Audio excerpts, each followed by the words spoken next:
Al-Baqarah 195 tuh Bang. Ini saya ingin tahu aja. Al-Baqarah, ya coba-coba dibacain aja dulu. Coba gimana? Wah, saya disuruh baca Al-Quran ya kagak bisa lah Bang. Enggak, terjemahannya tuh. Oh.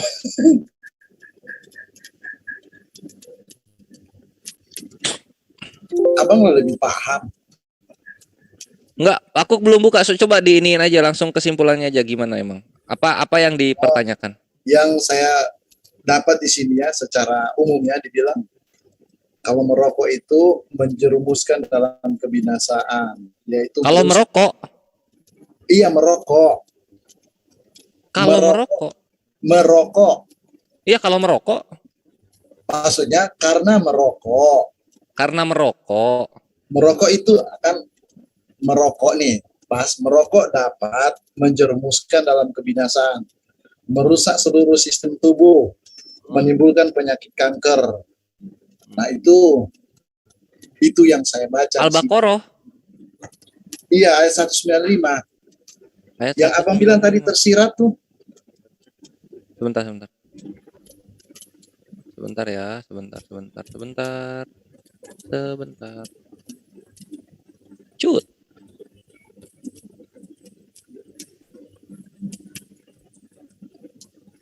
Ada nggak Bang? Belum ada. Bentar ya. Bentar.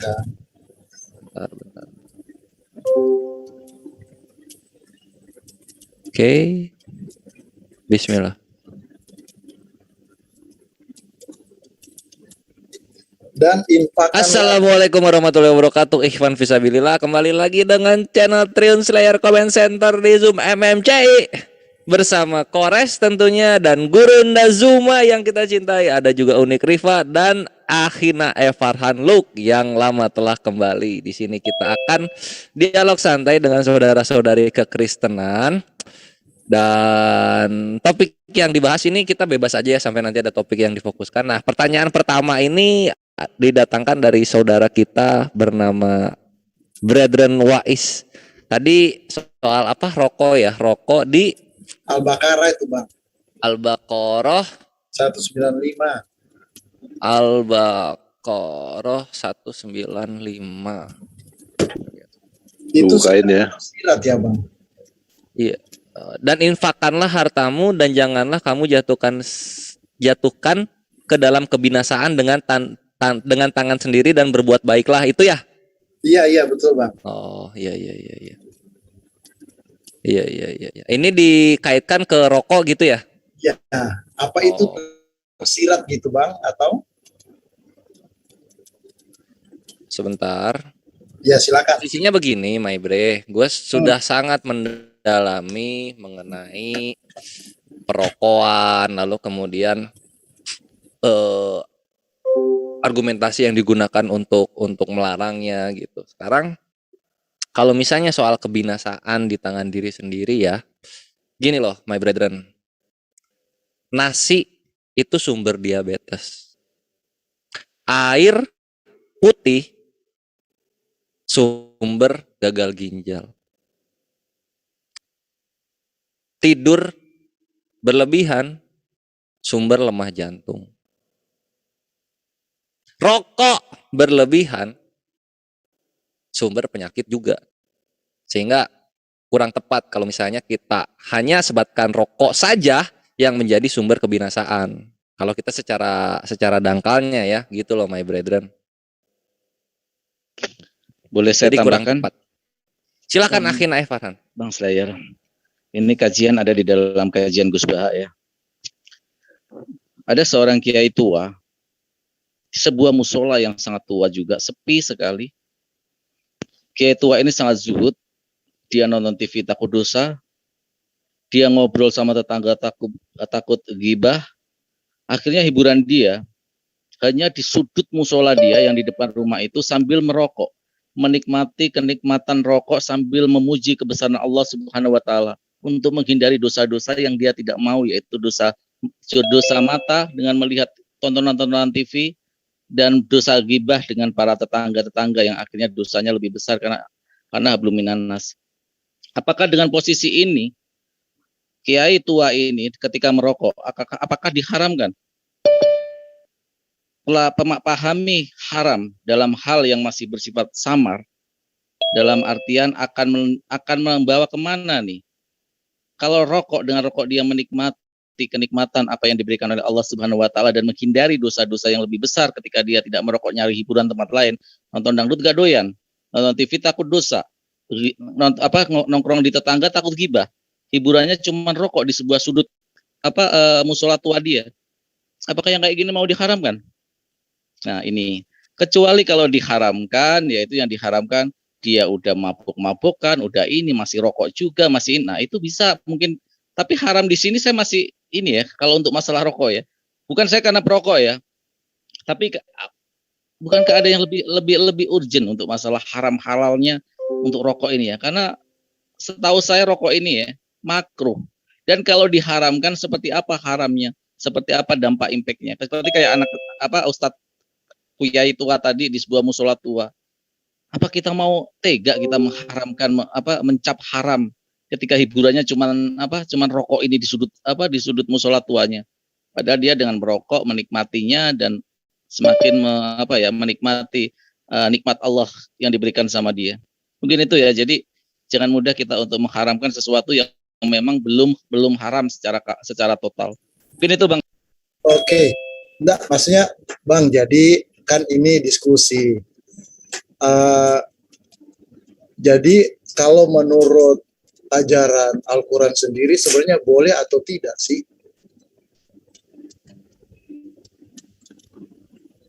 Setahu saya karena saya mengikuti kajian Gus Bah, saya mengatakan bahwa itu masih bersifat makruh. Artinya gitu silakan kerjakan, tapi kalau ditinggalkan lebih baik. Itu aja. Jadi tergantung pribadi Pak ya. Tergantung pribadi, tergantung karena hukumnya makruh. Oh gitu ya. Saya membawa kajian dari Gus Bah karena saya nggak berani berpendapat sendiri karena saya biasa mendengarkan kajian Gus Bah, yaitu analogi yang disampaikan Gus Bah kiai tua itu. Gimana mungkin kalau kita mau mengharamkan hiburannya cuma rokok di sudut musola yang tua, dengan merokok dia menikmati hidupnya, bersyukur kepada Allah, diberi kenikmatan, nikmat Islam, nikmat masih bisa mengaji kepada murid-muridnya. Saya yakin nggak terlalu urgent banget kalau diharam ini disematkan kepada kiai tua itu yang lagi merokok. Ya. Oke.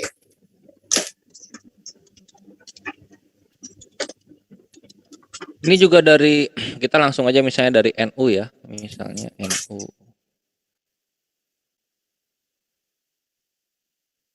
NU malah mubah lagi. Mubah itu boleh ya bahasa Indonesianya?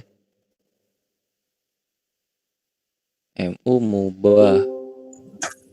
Bang, maaf nanya nih. Kalau Muhammad sendiri ngerokok nggak? Enggak lah. Ya enggak kan, namanya diskusi. Iya. Ini dijawab kok. Enggak. Enggak, oke. Kenapa nggak ikutin teladannya? Waduh, karena aku tidak setara dengan Nabi ya. Udah mencoba gimana ya? Nabi Muhammad kan adalah manusia paling sempurna. Bagi kami manusia paling sempurna gitu. Jadi banyak teladan-teladannya yang aku pribadi mencoba untuk mengikuti. Tapi belum ya, kesampaian.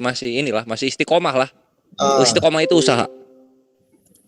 Pakai tahap per tahap, Bang. Misalnya pertama apa, kedua apa.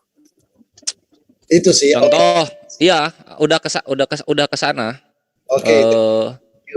Kayak misalnya disunahkan kencing itu berjongkok lah gua. Terus minum itu duduk lah gua. Gitu. Terus sholat sunnah. Terus sorry, kan laki perempuan gimana Bang? Apa sama juga? Sunnah, iya untuk yang ibadahnya. Nah, terus kalau misalnya kalau perempuan lebih kepada apa yang diucapkan oleh Rasulullah Shallallahu Alaihi Wasallam. Kalau kita pribadi yang pria banyak juga yang perbuatannya gitu. Oh, ya, oke. Kayak gitu. Iya, oke. Kalau Wais sendiri kekristenan yang taatkah dari Ortodok Katolik atau dari Protestan? Protestan. Oh. Protestan. Kalau kita nanya-nanya sedikit juga boleh nggak? Oh, boleh, nggak Oh, apa-apa. cakep. Nah ini, aku kalau nanya, Oh, Wais ini Kristen ya? Iya, Saya pikir Islam. Iya. Sorry. ya silakan lah, akhirnya Cara Evan memberi atau dalil. Gurunda Zuma, tafadhol. Gurunda Zuma aja. Saya menyimak hari ini. Aku juga. saya juga. Waalaikumsalam warahmatullahi wabarakatuh. Ikhwan Villa di live comment. Nah Saya kan kalau dialog kirim kayak gini link kan tuh, enak biar gitu enak. loh, santai, tenang gitu. Nggak ada perlu Oke. penghujatan yang kemudian dibahas lagi dengan ini. Gurunda udah masuk. Tafadhol Gurunda. Iya. Apa yang dibahas? Tadi baru bahas mengenai rokok ke Islam, terus aku nanya kalau misalnya dari Muslim bertanya-tanya juga ke kekristenan kepada ke brother Wais gimana? Oh nggak apa-apa, silahkan gitu Gurunda. Jadi silahkan dibuka topiknya. Oke, baik. Jadi sesi kita bertanya gitu ya. Iya. Ya. Jadi gini, saya hanya ingin bertanya gitu ya. Terkait dengan kalimat-kalimat yang dilontarkan oleh Yesus di dalam kitab saudara, apakah itu masuk dalam kategori firman Tuhan atau perkataan manusia atau sabda manusia? Ini yang Alkitab maksudnya, Pak, Bang. Iya, perjanjian baru. Oh, kalau menurut saya iya betul. Karena di dalam 1 Timotius 3 ayat 16 bilang segala tulisan itu diilhamkan oleh Allah. Iya, jadi gini, maksud saya gini loh. Apakah Anda bagian daripada Kristen yang mengakui bahwa Yesus itu memiliki sisi kemanusiaan? Iya, betul. Nah, Karena pada saat Yesus berkata dalam sisi kemanusiaannya itu sabda manusia atau firman Tuhan? Yesus itu Tuhan sendiri, Bang. Kan dia Iya, itu dalam konsep yang saya tahu. Yesus memiliki dua natur menurut pemahaman Kristen. Nah, pada saat dia berkata natur manusianya yang berkata, apakah perkataannya itu sebagai firman Tuhan atau perkataan manusia? sebagai firman, kan di Alkitab bilang Yesus itu Tuhan. Yohanes 1 ayat 14. Kalau Yohanes 1 nomor 14 itu adalah perkataan Tuhan telah menjadi daging atau menjadi manusia. Ya, betul. Nah, Yesus itu perkataan Tuhan atau manusia? Kan tadi saya sudah bilang Yesus itu Tuhan. Dari aspek mananya Yesus Tuhan padahal dia manusia? Kata Alkitab. Alkitab bilang begini. Firman menjadi manusia. Yohanes 1 ayat 1 kan firman adalah Allah. Allah menjadi manusia. Ya, masalahnya Yesus itu kenapa dikatakan firman sementara dia adalah manusia? Kan nanti ada dikatakan manusia setelah Yesus itu dilahirkan oleh ibunya. Oh, kan ini Bang.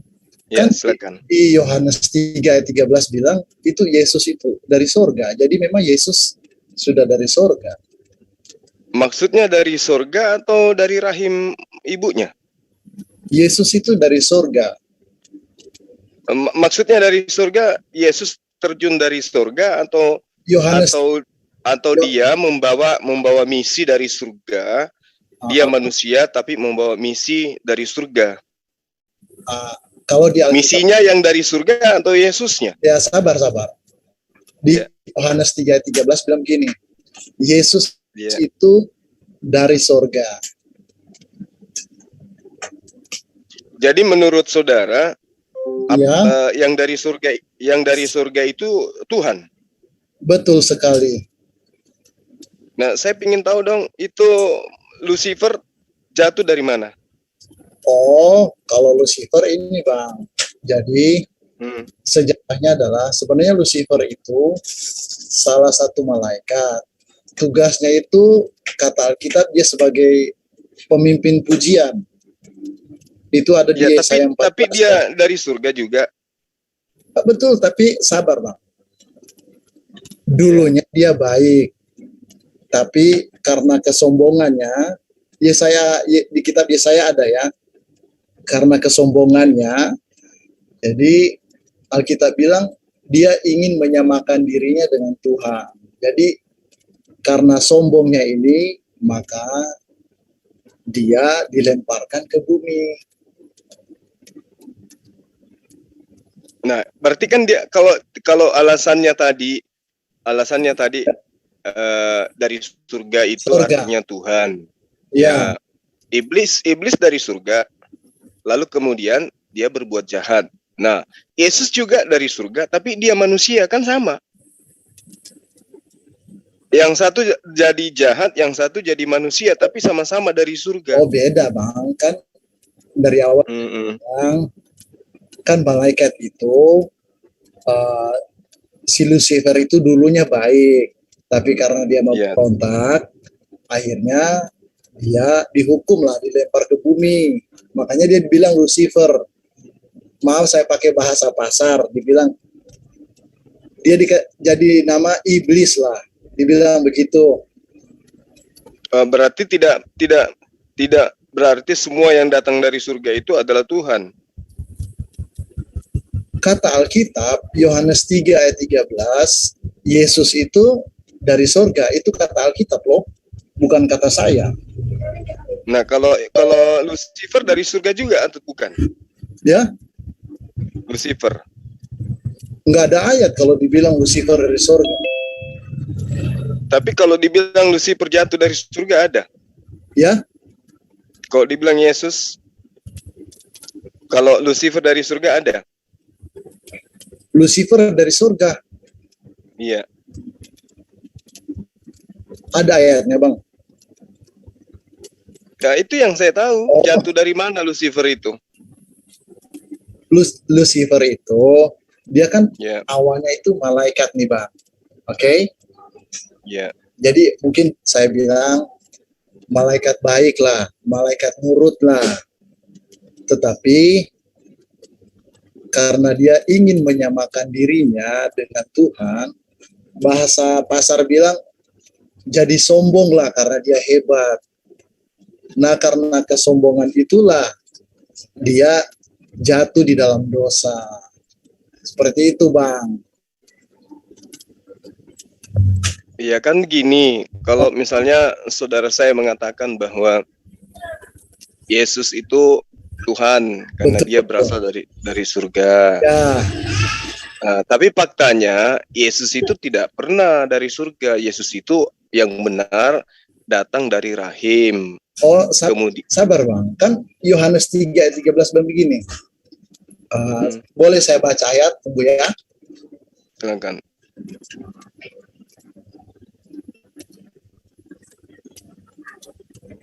Sabar ya, saya baca.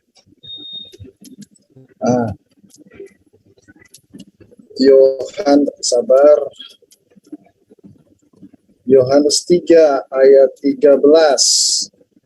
Tidak ada seorang pun yang telah naik ke surga selain daripada Dia yang telah turun dari surga, yaitu Anak Manusia. Yang dimaksud Yesus itu. Tapi itu akan tabrakan dengan data. Karena di dalam 2 Raja-Raja 2 nomor 11, Elia juga datang naik ke surga juga dia. Kebalik justru Bang. Kan kalau Yesus surga nih, dia turun ke bumi, dia balik lagi ke surga. Tapi kalau Elia yang Abang bilang tadi, Elia itu dari bumi, baru dia naik ke surga. Dia bukan dari surga, dari bumi. Oh, kalau itu alasannya itu akan dibantah. Sama dari 1 Yohanes 5 nomor 19. Oh, itu kita semua berasal dari Tuhan. Tuhan itu adanya di surga. Itu 1 Yohanes 5 ayat berapa? 19. 1 Yohanes 5 apa Yohanes 5, Bang? 1 Yohanes 5 nomor 19. Iya, 1 Yohanes 4 nomor 6, tunggu, boleh 1 saya Yohanes 4 nomor 4, nggak hafal soalnya, jadi 1 Korintus 11 nomor 12. Kita semua dari surga. 1 Yohanes 5, Kita semua 1 Yohanes coba ya. 1 Yohanes 5 ayat berapa, Bang? 4. 1 Yohanes 5 nomor 19 aja dulu. 19. Karena datanya itu banyak, Bang. Iya. Malah kalau sambil Abang cari, malah kalau kita lihat di dalam Wahyu 12 nomor 7 nomor 9 sampai nomor 9, di situ timbul peperangan di surga.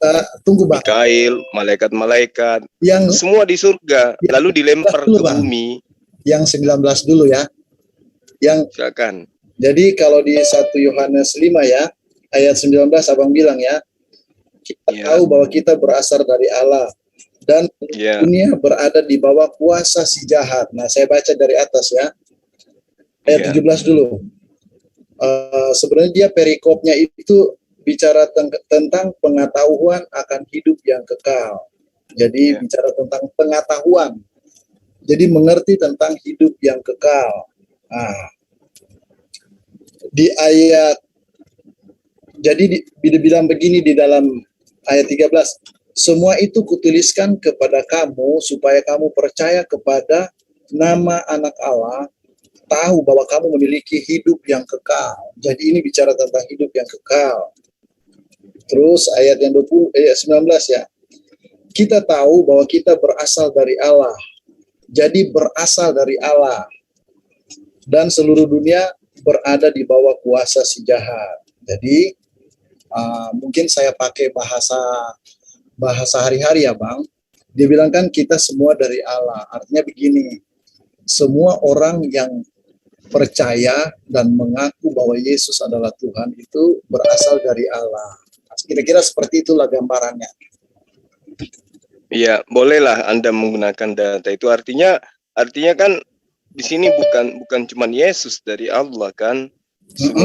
Semua orang yang percaya itu berasal dari Allah. Jadi kalau Yesus dituhankan hanya karena dia dari surga, itu tidak bisa dijadikan sebagai alasan yang kuat, karena iblis juga dari surga, malaikat-malaikat juga dari surga, dan bahkan kita semua orang yang percaya semua berasal dari Allah, artinya dari surga gitu. Kebalik justru, Bang. Kan Kok kebalik? Iya. Katanya datanya semua berasal dari Allah kan? Iya kan. Makanya tadi saya bilang begini, Bang. Yang dimaksud di sini kan tentang hidup yang kekal nih. Jadi iya.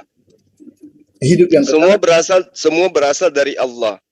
Artinya semua berasal dari surga. Kalau Allah itu adanya di surga, atau Tuhan ada di surga menurut perspektif Kristen. Artinya semua kita ini berasal dari sana. Jadi jadi maksud ayat itu sih begini, Bang. Kata Yohanes, ya, kita itu berasal dari Allah. Ketika nih, orang-orang percaya mengaku Yesus itu Tuhan. Nah, itu yang di mana dalilnya itu percaya kepada Yesus Tuhan baru disebut dari Allah, coba. Roma 10 ayat 9-10. Roma 10. Dalam hati Yesus adalah Tuhan. Iya, maka engkau akan diselamatkan. Tapi tidak dikatakan bahwa jika kau percaya berarti engkau dari surga kan? Di situ cuma diterangkan siapa yang percaya, siapa yang berkata dan apa yang dikatakan itu dipercaya dengan sepenuh hati bahwa Yesus itu adalah Tuhan, maka dia akan diselamatkan. Bukan berarti maka dia berasal dari surga. Maksudnya gini, Bang. Kan Abang bilang kan kita dari surga. Ya, sesuai data loh, data yang saya sebutkan tadi bahwa semua berasal dari Tuhan. Iya, betul. Nah, berasal dari Tuhan. Artinya bukan cuma Yesus kan yang berasal dari Tuhan. Justru Alkitab bilang gini, kita berasal dari Tuhan karena kita percaya bahwa Yesus itu Tuhan, maka disebut kita itu berasal dari Tuhan. Itu loh. Di mana dalilnya itu? Itu yang Roma 10 nomor 9 itu enggak begitu bunyinya. Ini makanya ayat 19 nih, Bang. Kita tahu. Jadi Kita tahu, kata Yohanes, Iya. kita tahu bahwa kita berasal, jadi tahu bahwa orang-orang yang percaya Yesus itu berasal dari Allah. Makanya dibilang, Artinya kan sudah terjawab sendiri bahwa semua orang yang percaya kepada Yesus itu berasal dari Allah, bukan cuma Yesus yang berasal dari Allah kan? enggak, maksudnya gini loh Bang. Berasal dari Allah artinya gini, ya kembali lagi. Kita itu berasal dari Allah karena kita percaya kepada Allah. Jadi oleh karena pekerjaan Tuhan, makanya orang-orang yang percaya itu percaya bahwa Yesus itu Allah, Yesus itu Tuhan. Itu loh. Kalau saya mengurai, ya itu iman ya, itu iman yang berbicara. Kalau saya mengurai konsep, Oke. Kalau saya mengurai konsep yang ditawarkan oleh Yesus, kalau seseorang percaya kepada Yesus, maka mustahil menganggap Yesus itu Tuhan. Justru terbalik. Kalau Anda percaya kepada Yesus, tidak mungkin Anda mengatakan Yesus itu adalah Tuhan. Karena ya Bang. Ya, karena Yesus ketika dia datang kepada Bani Israel ya, ketika Yesus sebagai oknum datang kepada Bani Israel, Yesus mengajarkan Bani Israel untuk percaya kepada Tuhannya Yesus, yaitu Bapa yang ada di surga. Nah, kalaupun konsep bahwa Yesus itu Tuhan, itu konsep belakangan yang diajarkan oleh Paulus in the gang. Enggak loh Bang, dari awal.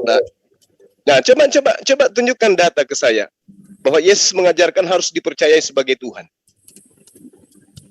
Maksud dipercaya sebagai itu, Yesus itu memang Tuhan loh Bang, kata Alkitab. Nah, ini ya oke, saya hargai itu, saya hargai. Iya.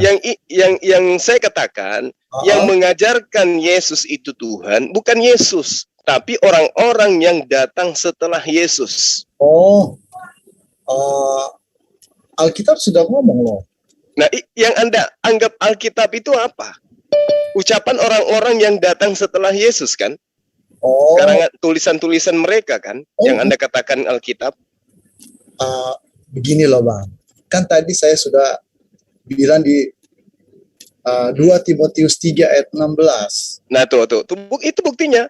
Iya, Surah Paulus ini datang setelah Yesus menjadi guru. Pada saat Yesus menjadi guru, Yesus tidak pernah mengajarkan kitab itu, Timotius itu. Kapan datangnya Timotius ini?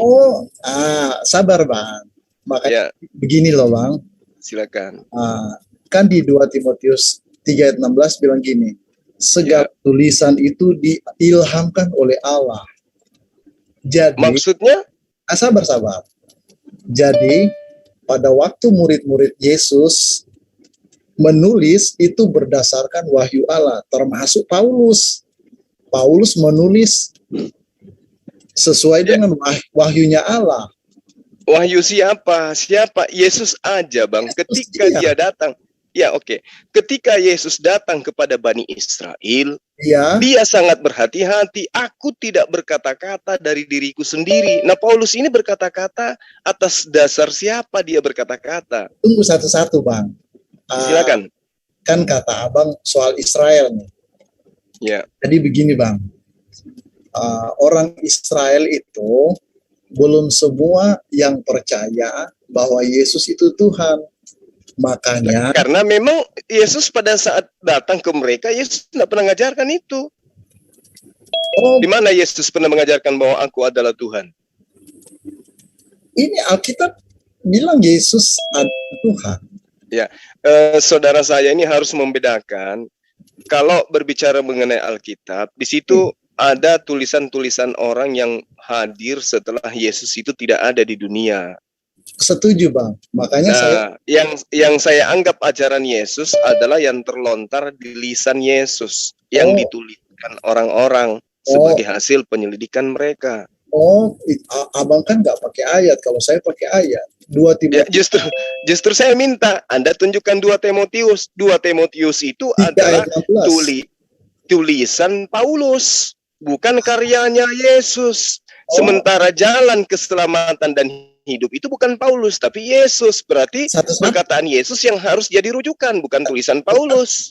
sabar Bang, sabar. Ya, silakan. Di 2 Timotius 3 ayat 16 itu, sekali lagi, Ya, semua yang menulis Alkitab itu berdasarkan pewahyuan yang dari Tuhan Yesus.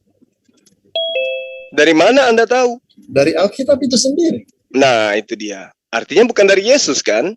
Itu Alkitab bilang. Iya, itu artinya bukan dari Yesus kan? Sementara jalan keselamatan dan hidup itu kan Yesus, bukan penulis kitab Anda. Betul. Jadi, ya, Abang Terus bilang jalan keselamatan itu Yesus. betul. Jalan keselamatan, Yesus, jalan kebenaran, dan Yes. hidup itu Yesus, betul. Abang setuju dong? Saya percaya itu.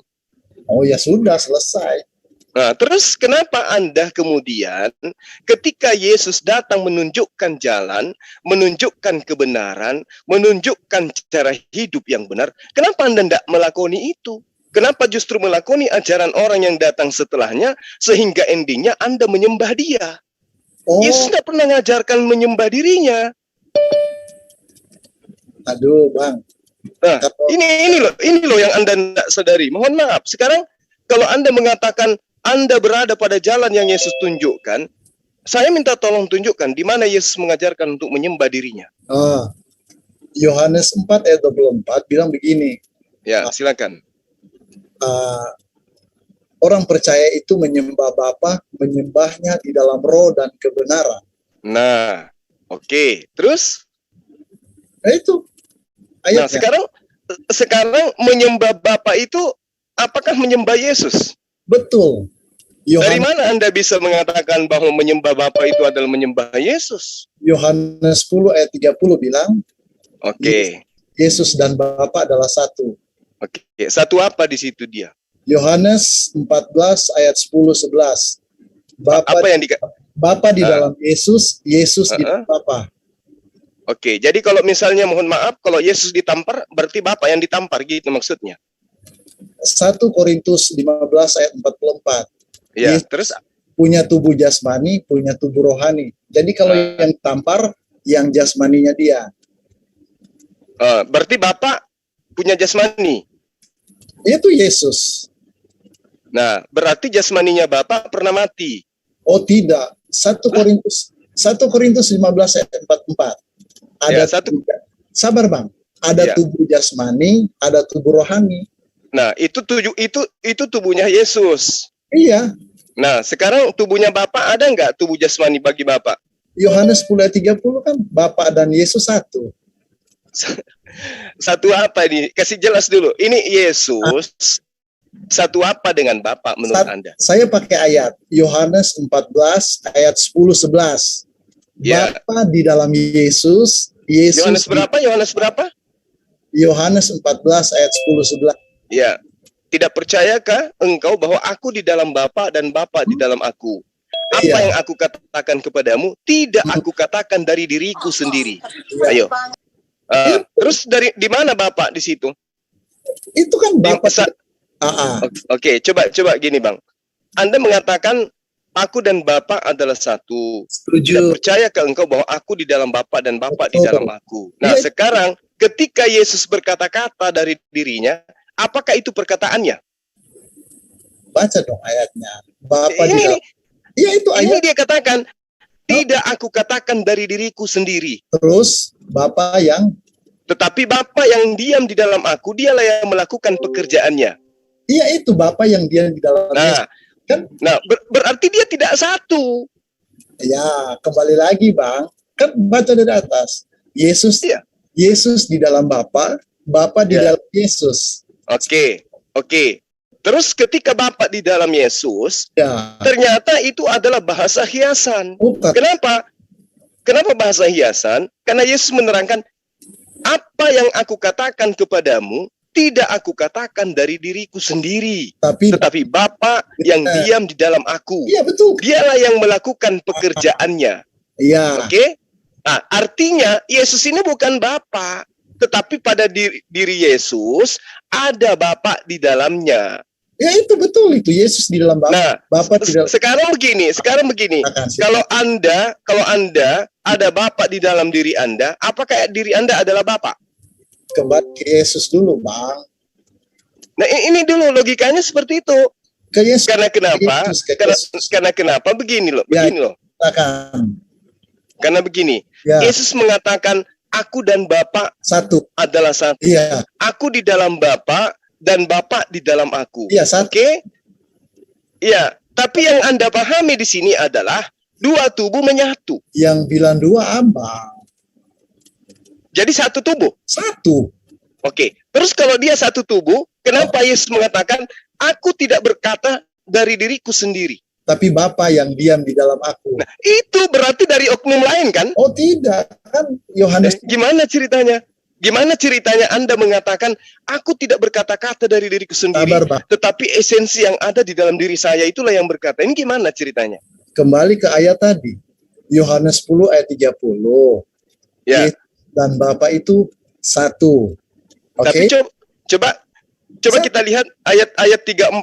Lanjutkan dalilnya, Bang, dari Yohanes 10 itu. Lanjutkan sampai di ayat 36.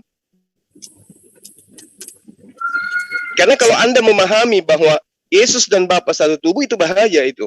Oh tidak, bro. Itu kata Alkitab loh, Bang. Nah, kalau tidak bahaya, oke. Sekarang saya tanya sama Anda. Ketika wajah Yesus diludahin, apakah Anda ingin mengatakan bahwa wajah Bapa diludahin? Saya bisa menyimpulkan. Kok Ayo Bang. kok lari ke situ sampai ludah-ludahin? Lah kan ada ayatnya, Yesus ditampar, Yesus diseret, Yesus diludahin. Kan ada. Bahkan ada. Yesus dibunuh. Betul, Nah, ada. terus, oke. Kalau demikian, apakah Anda mengimani bahwa yang diludahin itu adalah Bapa? Karena Alkitab bilang Yesus di dalam Bapa, Bapa di dalam Yesus. Oke. Berarti yang diludahi Bapa. Bisa. Berarti yang dibunuh Bapa. Oh dagingnya. Nah tuh, di sinilah ini poinnya yang saya minta tolong untuk anda pahami menggunakan akal sehat. Oh, Kenapa giliran ada pembunuhan yang tadinya satu pribadi Anda katakan beda? Oh iya, karena ada ayat, Bang. 1 Korintus 15 ayat 44, Yesus itu punya tubuh rohani dan tubuh jasmani. Jadi yang ditampar, sabar. Yang ditampar yang jasmaninya itu. Oke, baik. Oke, sekarang maukah Anda berselancar ke dunia akal sehat dengan saya malam ini? Saya ngomong pakai ayat, pakai Alkitab. Enggak menggunakan akal. Tidaklah, saya lebih tunduk sama Alkitab daripada akal. Oke, kalau begitu, Anda ingin mengatakan Ya. bahwa ketika Yesus ketakutan, siapa yang ketakutan di situ? Yesus. Apanya yang ketakutan? Dagingnya. Apakah daging bisa takut tanpa roh di dalamnya? Kan saya sudah bilang tadi, Yesus itu punya dua. Iya, makanya saya tanya sama Abang, apakah daging bisa merasakan ketakutan tanpa ada roh di dalamnya? Gimana? Tanpa ada roh. Apakah pernah Anda mendengarkan telah terjadi kebakaran dan ditemukan 3 mayat melarikan diri? Pernah nggak, Bang? Oh, kalau cerita mayat lain lagi, Bang. Lah, itu makanya aku bilang, apakah kondisi Yesus ketika takut kepada kematian, takut pada malaikat, jasadnya saja yang berupa mayat, atau dia lengkap dengan rohnya? Oh, tunggu, Abang bilang mayat. Yesus, ini konteksnya Yesus masih hidup loh. Nah, kalau dia hidup berarti yang merespon malaikat sampai ketakutan rohnya juga kan? Yesus nggak takut. Yesus tidak takut loh, Bang. Aduh, saudara saya ini gimana? Katanya tadi bawa dalil. Bukan. Sekarang dia malah sabar.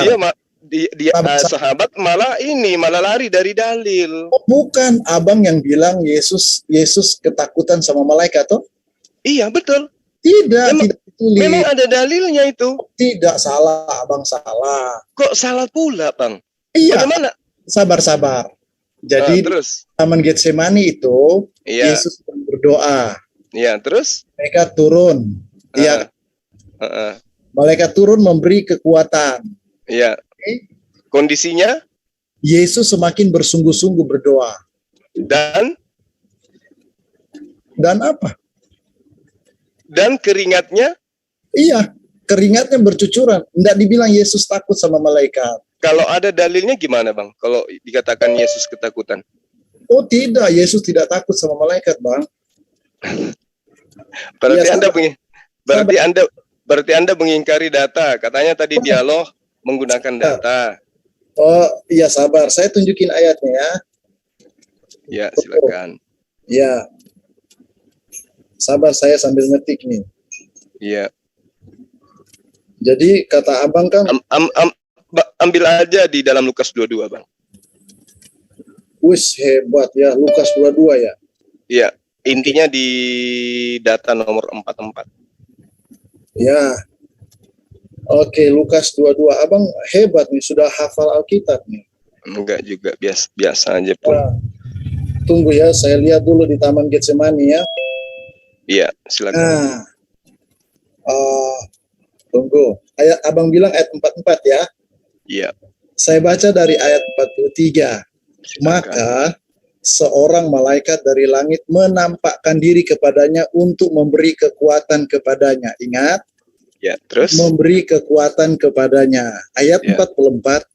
Ia sangat ketakutan dan makin sungguh-sungguh berdoa. Nah. Nggak ada dibilang Yesus takut sama malaikat. Jadi dia takut kepada siapa ini, Bang? Kan saya sudah bilang dari awal, Bang. Yesus punya tubuh jasmani, punya tubuh rohani. Ya. Secara daging nih, secara Ya, daging. oke, secara daging, secara apapun itu. Sekarang saya tanya, Yesus pada saat ketakutan ini takutnya kepada siapa? Yesus itu takut karena dua hal ini. Pertama, itu yang 1 Korintus 15:44. Daging dan rohnya itu yang dia takut. Iya. Oke, dagingnya takut kepada siapa? Itu dulu.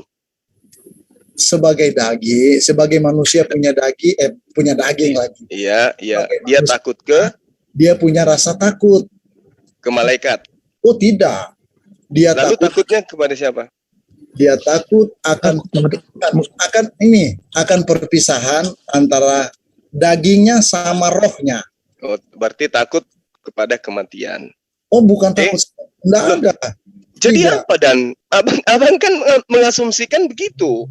Terpisahnya jasad dan roh itu namanya kematian. Oh Kan nyata memang kan, Eli lama sabaktani kan nyata itu kan. iya, itu Terus dagingnya, Bang. terus Ibrani 5 nomor 7. Ya, Itu sebagai daging. manusia dia memanjatkan doa kepada Tuhan agar diselamatkan dari maut. Dan atas kesalehannya doanya dikabulkan. Kenapa dia berdoa dari maut? Takut kematian. Oh enggak, Yesus enggak pernah takut. Oke, anggaplah tidak takut mati. Ya. Oke, ya, pada intinya di sini diterangkan dia takut dan keringatnya seperti titik darah. Sekarang saya ingin Anda Ya. setelah menemukan data ini, coba apakah Yesus itu takut jasadnya saja atau jasad ini atau yang takut itu adalah rohnya yang berdampak kepada jasadnya? Bang, kalau ngomong jasad kan udah meninggal. Ya kan yang abang bilang kan, yang ketakutan kan jasmaninya kan? Ya masih hidup, Bang. Ya oke. Jasmani ini bisa takut gak tanpa ada respon dari roh? Namanya jasmani bisa takut lah, Bang. Nah kalau tidak ada roh di dalamnya, apakah jasmani bisa takut? Iya, kalau nggak ada roh mati, Bang. Nah itu makanya aku bilang, bisa nggak jasad Yesus ketakutan tanpa ada unsur roh di dalam dirinya? Mungkin bahasanya bukan jasad kali, Bang. Terus Kalau apa? jasad kan udah mati tuh. Mungkinkah sisi kemanusiaan Yesus Ya. ketakutan tanpa ada roh di dalamnya? Itu salah juga itu. Oh enggak, Karena tidak mungkin dikatakan Yesus itu manusia kalau tidak ada roh di dalamnya. Kalau tidak ada roh dalam diri Yesus, dia bukan mati. dikatakan manusia Yesus, tapi dikatakan mayat Yesus. Kan begitu? Iya kan? Kan saya jelasin sama Abang. Silakan. Ada manusia rohnya, ada manusia daging. Jadi yang merasa ketakutan itu dagingnya dia, daging, manusia dagingnya. Oke, maka muncul pertanyaan Abang, bisakah daging ini takut tanpa ada respon dari roh? konteksnya ini kan bicara tentang manusia Yesusnya, Bang. Tidak bisa dikatakan Yesus manusia, Bang, tanpa ada unsur roh. Kalau Yesus tidak ada unsur rohnya, namanya mayat. Oh iya, betul memang. Nah, sekarang yang didatangi malaikat, mayat atau manusia? Dia manusia. Nah, berarti lengkap dengan roh. Betul. Nah, berarti yang ketakutan rohnya. Oh tidak, dagingnya, Bang. Daging. Ya ampun. Bagaimana Anda bisa mengatakan dagingnya Yesus yang ketakutan kalau Yesus itu tidak ada roh di dalam dirinya? Kan tadi Ayo. saya bilang, ada manusia, ada dagingnya, ada rohnya. Ya itu dia, Bang. Sepakat kan kita sepakat nih. Kalau daging itu tanpa ruh, ya, itu namanya mayat. Ya. Nah, artinya mayat tidak mungkin ketakutan karena di dalam dirinya tidak ada roh. Betul ya. Terus? Nah, artinya Yesus tidak akan ketakutan kalau tidak ada respon dari roh terhadap malaikat yang datang. Nah, kan di situ Yesus. Ini gimana ini ceritanya, Bang? Kan Yesus berdiri sebagai manusia, Bang. Kalau Yesus berdiri sebagai manusia, abangku, berarti Yesus berdiri Yesus berdiri di dalam dua kondisi jasmani dan juga rohani. Kalau cuma jasmaninya, itu bukan manusia namanya, tapi mayat Yesus. Kan kita lagi bahas konteksnya tentang kedagingannya Yesus. Kedagingannya Yesus berarti Anda berbicara mayat saja. Kalau cuma dagingnya. Itu beda ayatnya itu. Memang ada ayatnya ketika Maria datang mencari mayat Tuhan Yesus. Itu beda. Kalau kita berbicara manusia Yesus, berarti kita berbicara perspektif rohnya dan jasmaninya. Terus? Karena tidak mungkin Yesus ketakutan kalau tidak ada respon dari roh. Yang namanya mayat, meskipun di depannya itu ada setan, atau ada jin, atau ada malaikat berlapis-lapis, jasad ini tidak akan respon, tidak akan takut. Belum pernah kita mendengarkan ada mayat melarikan diri karena ketakutan. Tidak pernah itu. Iya, betul. Ya, artinya yang takut di situ adalah unsur roh yang ada di dalamnya. Nah, kalau Anda mengatakan Yesus itu Tuhan, satu dengan Bapa, karena rohnya Yesus itu adalah Bapa, Anda akan ketabrak dengan Zakaria 12 nomor 1. Bahwa Tuhan menciptakan roh pada diri manusia. Yesus manusia, berarti rohnya adalah roh ciptaan. Zakaria berapa, Pak? Zakaria 12 nomor 1. Sabar. Silakan. Hebat banget nih. Gua tahu Alkitab ya. Zakaria berapa? 1. Zakaria 12 nomor 1 coba, Bang. Mudah-mudahan saya tidak keliru. Iya, Abang tinggal percaya Yesus nih. Udah kuasai Alkitab. Saudaraku ini keliru. Justru saya ini orang yang percaya kepada Yesus. Makanya saya jadikan dia sebagai rasul. Sebagaimana yang dia ajarkan dirinya tentang dirinya. Kalau abang saya percaya Yesus sebagai Tuhan, itu percaya kepada orang yang menginginkan Yesus menjadi Tuhan. Oke, Bang, udah dapat. Kau percaya kepada Yesus yang palsu, bukan Yesus yang sebenarnya. Masa kau katakan Yesus yang datang kepada Bani Israel, kau katakan Yesus yang palsu? Iya dong, itu kan kamu percaya. Sabar Andika, sabar. Nanti gantian kalau ada mau itu silakan. Yang abang bilang Zakaria 2. Jangan menipu orang begitu. Kamu kan bicara Yesus yang palsu, Yesus yang dalam Al-Quran. Saya tidak pernah mengatakan ada Yesus palsu, hanya Anda yang mengatakan itu. Sangat disayangkan. Iya, Bang. Yang Zakaria, Bang ya. Silakan. Jadi kalau penulisan Alkitab itu, Bang, roh itu. Jadi kalau roh besar itu roh Allah. Kalau roh roh manusia. Nah, itu kalau penulisan Alkitab ya. Nah, yang abang maksudkan di Zakaria itu roh kecil, roh manusia, Bang. Nah, sekarang begini loh. Ya, silakan. Di dalam bahasa Ibrani ataupun bahasa Yunani itu tidak mengenal istilah huruf besar, huruf kecil. Yang ada cuman ada di negara kita ini. Huruf kecil, huruf besar. Nah, kalau Anda hanya berdasar terhadap terjemah, literasi apa yang Anda ingin bangun? Orang-orang yang memahami Ibrani dan juga bahasa Greek atau bahasa Yunani, bahwa ini adalah roh manusia. Ini kan Nah. cuma pemahaman orang Indonesia saja untuk memungkiri bahwa roh itu berbeda. Iya memang inilah kan, jadi ada Roh Kudus, ada roh manusia.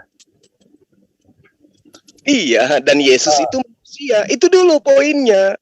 Anda akui enggak bahwa Yesus itu manusia? Anda akui. Tadi Anda mengatakan Betul, memang. Yesus itu memiliki jasmani, jasad Dan sebagai rohani. manusia, roh sebagai. Ah. Nah, ternyata sebagai manusia, rohnya adalah roh manusia. Oh, di Yesus itu roh Allah kan, Yohanes 4 ayat 24. Allah itu roh, Bang. Iya, saya tahu. Tapi kalau Anda masuk ke dalam original teks, yang ada adalah roh. Roh itu adalah apa? Roh Allah yang dituliskan di situ. Bukan roh adalah Allah, tapi roh Allah. Coba Anda lihat di original teks bahasa Yunaninya. Kalau Anda bisa tunjukkan kepada saya, yang tertulis di situ adalah roh Allah, bukan roh adalah Allah. Saya pakai teks ini Alkitab Indonesia. Nah, itu dia. Sementara Salah, ya? saya Salah. wallahu alam, saya nggak tahu itu. Karena Nah. itu bukan kitab saya nggak enak kalau saya bilang salah. Karena Nah, kenapa? Di dalam original teksnya yang Ya, tertulis di sana Ya. itu roh Allah. Coba Anda lihat di Yohanes berapa tadi? Yohanes 4 ayat 24. Yohanes 4 ayat 24. Nah, Ya. di Yohanes 22-nya itu, Bang, coba Anda lihat apa yang diterangkan Yesus di situ. Kami menyembah apa yang kami kenal. Yesus menyembah nggak di situ ketika dia mengatakan itu? Menyembah. Oh, jadi itu, Bang. Nah, Yohanes berapa? ya, itu tadi yang Anda tunjukkan ke saya. Mundur 2 ayat coba. Coba Anda lihat apa yang diterangkan Yesus di situ. Jadi itu, Bang, Nah. itu percakapan dua orang. Nah, Yesus, Anda percaya bahwa dia punya Tuhan? Dia menyembah? Yesus kan Tuhan, Bang. Nah, tapi dia menyatakan dirinya menyembah di situ. Sabar. Jadi gini loh, Bang. Ayat itu berbicara, sabar. Yesus berbicara dengan perempuan Kanaan, ya. Yang notabene-nya itu nggak percaya sama Yesus sebelumnya, ya. Oke? Ya. Nah, wanita itu ngobrol lah sama Yesus di ayat itu. Jadi ngobrol. Iya. Perempuan itu bilang, oh kami menyembah di gunung Abi. Yesus bilang kalau kami itu menyembah Bapa di dalam roh dan kebenaran. Iya, karena memang Yesus itu adalah hamba Tuhan. Betul, hamba Tuhan. Nah, itu dia, makanya kalau dia hamba Tuhan, berarti dia menghambakan diri kepada Tuhan. Dia bukan ateis. Ya. Dia bukan Firaun. Betul, Yesus hamba. Di Alkitab bilang Yesus memang hamba. Iya. Yesus datang untuk melayani, bukan untuk dilayani. Iya. Kau ini Yehova. Ya. Apa, Bang? Ini Yehova. Oh tidak, saya mempercayai Yesus Kristus adalah Tuhan satu-satunya. Cara bicaramu sudah kelihatan, Bung. Oh tidak, saya percaya Yesus Kristus Tuhan. Ya, jadi gini, kembali ke Yohanes 4 yang Anda ambil nomor 24 itu. Ya. Di dalam bahasa Greeknya, bahasa Yunaninya, ya. Di situ diterangkan pneumahotheos. Roh Tuhan. Nah, sama ketika kita mengatakan bait Allah. Ya. Bait Theos, atau sama ketika kita mengatakan Betel, atau sama kita mengatakan bait Allah. Ya. Nah, apakah kemudian rumah itu adalah Allah? Lalu kemudian Lembaga Kitab Indonesia dibalik, Tuhan itu adalah roh. Padahal yang sebenarnya roh Tuhan dan itu nyata, itu dikatakan, bukan dikatakan roh itu adalah Tuhan, tapi dikatakan roh Tuhan. Artinya sama ketika mengatakan bait Allah atau bait Tuhan, bukan berarti rumah itu adalah Tuhan, bukan berarti roh itu adalah Tuhan. Jadi dibalik sama Lembaga Kitab Indonesia. Oh ya, saya sih Bang, saya berpendapat sama apa yang tertulis di Alkitab saya. Nah, itu dia celakanya di situ. Oh, dong, tidak celaka dong. Loh, buktinya salah, Bang. Gimana ceritanya? Salah, maaf Bang. Kalau Ah, sama, kalau Di, sama, di bahasa Indonesia di dalam kitab Anda diterangkan begini. Allah itu adalah roh. ya Sementara di original teksnya menerangkan roh Allah itu. Sama enggak tuh? sama aja Bang. Tuh. Kalau dikatakan rumah Allah dan dikatakan Allah adalah rumah, sama enggak? Rumah Allah dan rumah adalah Allah, sama enggak? Kita lagi bahas roh Allah nih Bang, bukan rumah. Iya kan? Ini perumpamaan, saudaraku.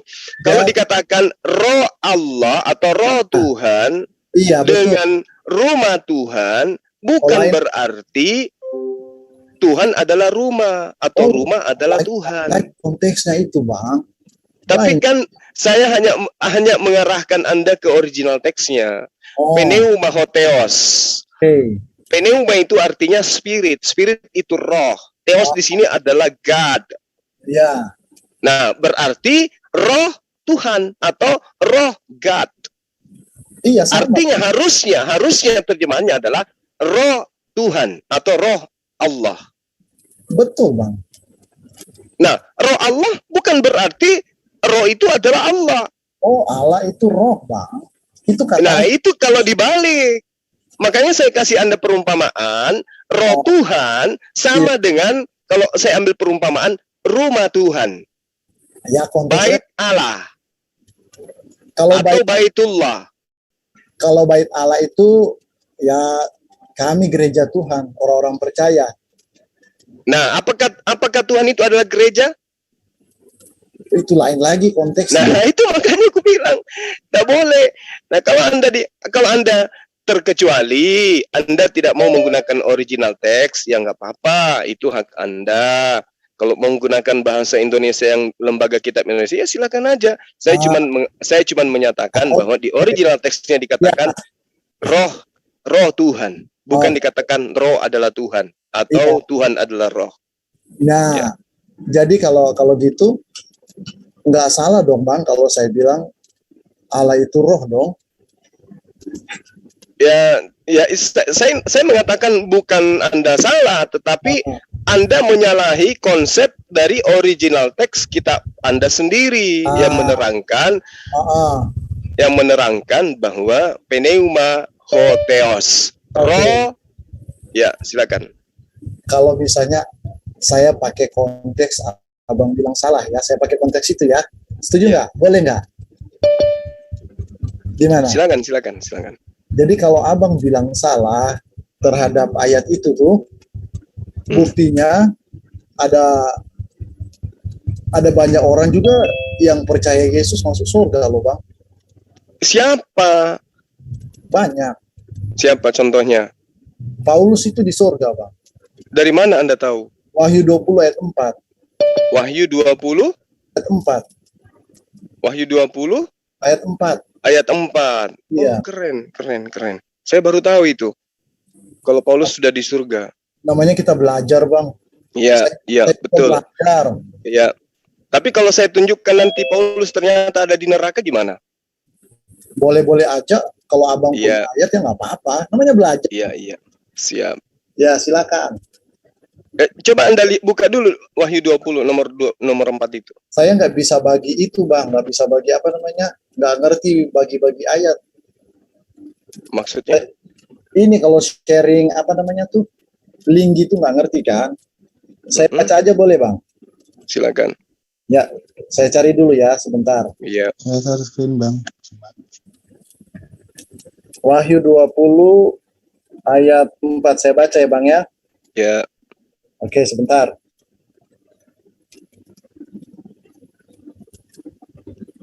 Nanti saya tunjukkan ya kalau Paulus di neraka ya. Nah ya, nggak apa-apa kan Oke. namanya Ya. belajar. Baik.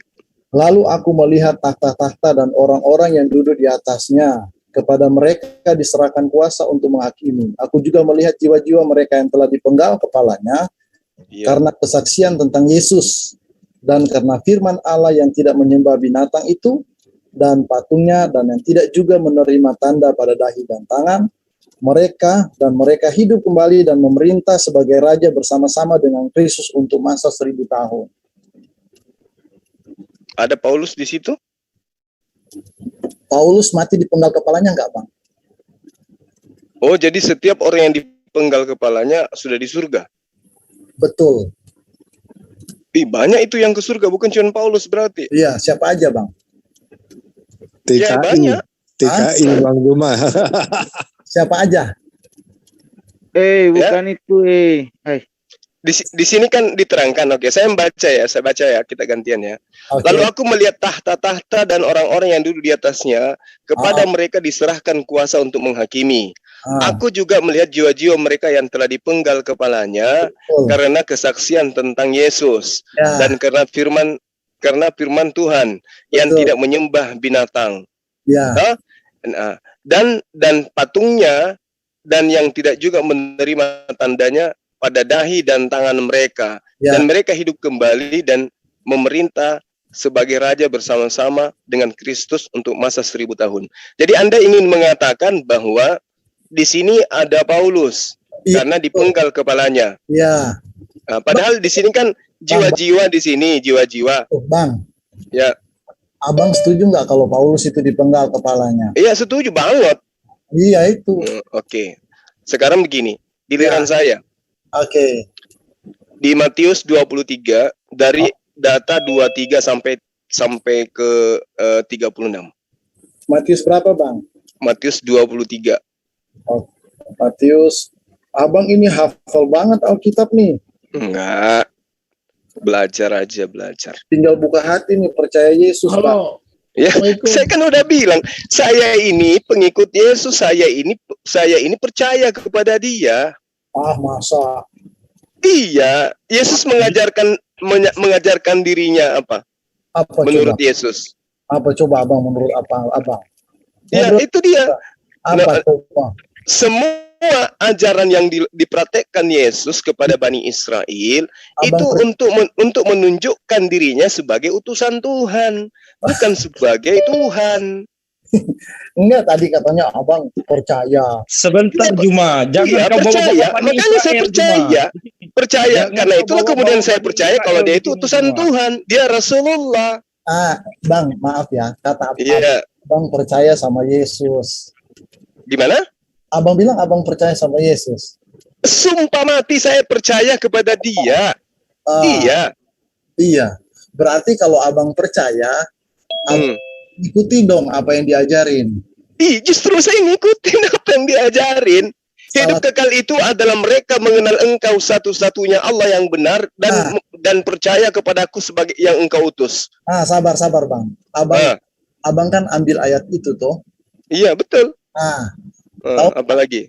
Yesus sedang menjelaskan, itu sebenarnya itu bicara tentang doa loh, pokok doa. Jadi kalau ambil ayat itu, Yesus berdoa supaya murid-muridnya itu mengenal Allah yang benar. Nah, sabar Bang. Jadi di dunia ini ada banyak Allah. Ada banyak. Itu. Silakan. Saya selesai dulu. Iya. Tetapi cuma satu Allah yang benar. Siapa namanya? Yesus. Jadi harus dipercaya Yesus itu sebagai Allah itu sendiri. Betul. Berarti Yesus bohong dengan mengatakan bahwa engkaulah satu-satunya Allah yang benar. Itu ingat baik-baik. Konteksnya itu tentang doa Yesus loh.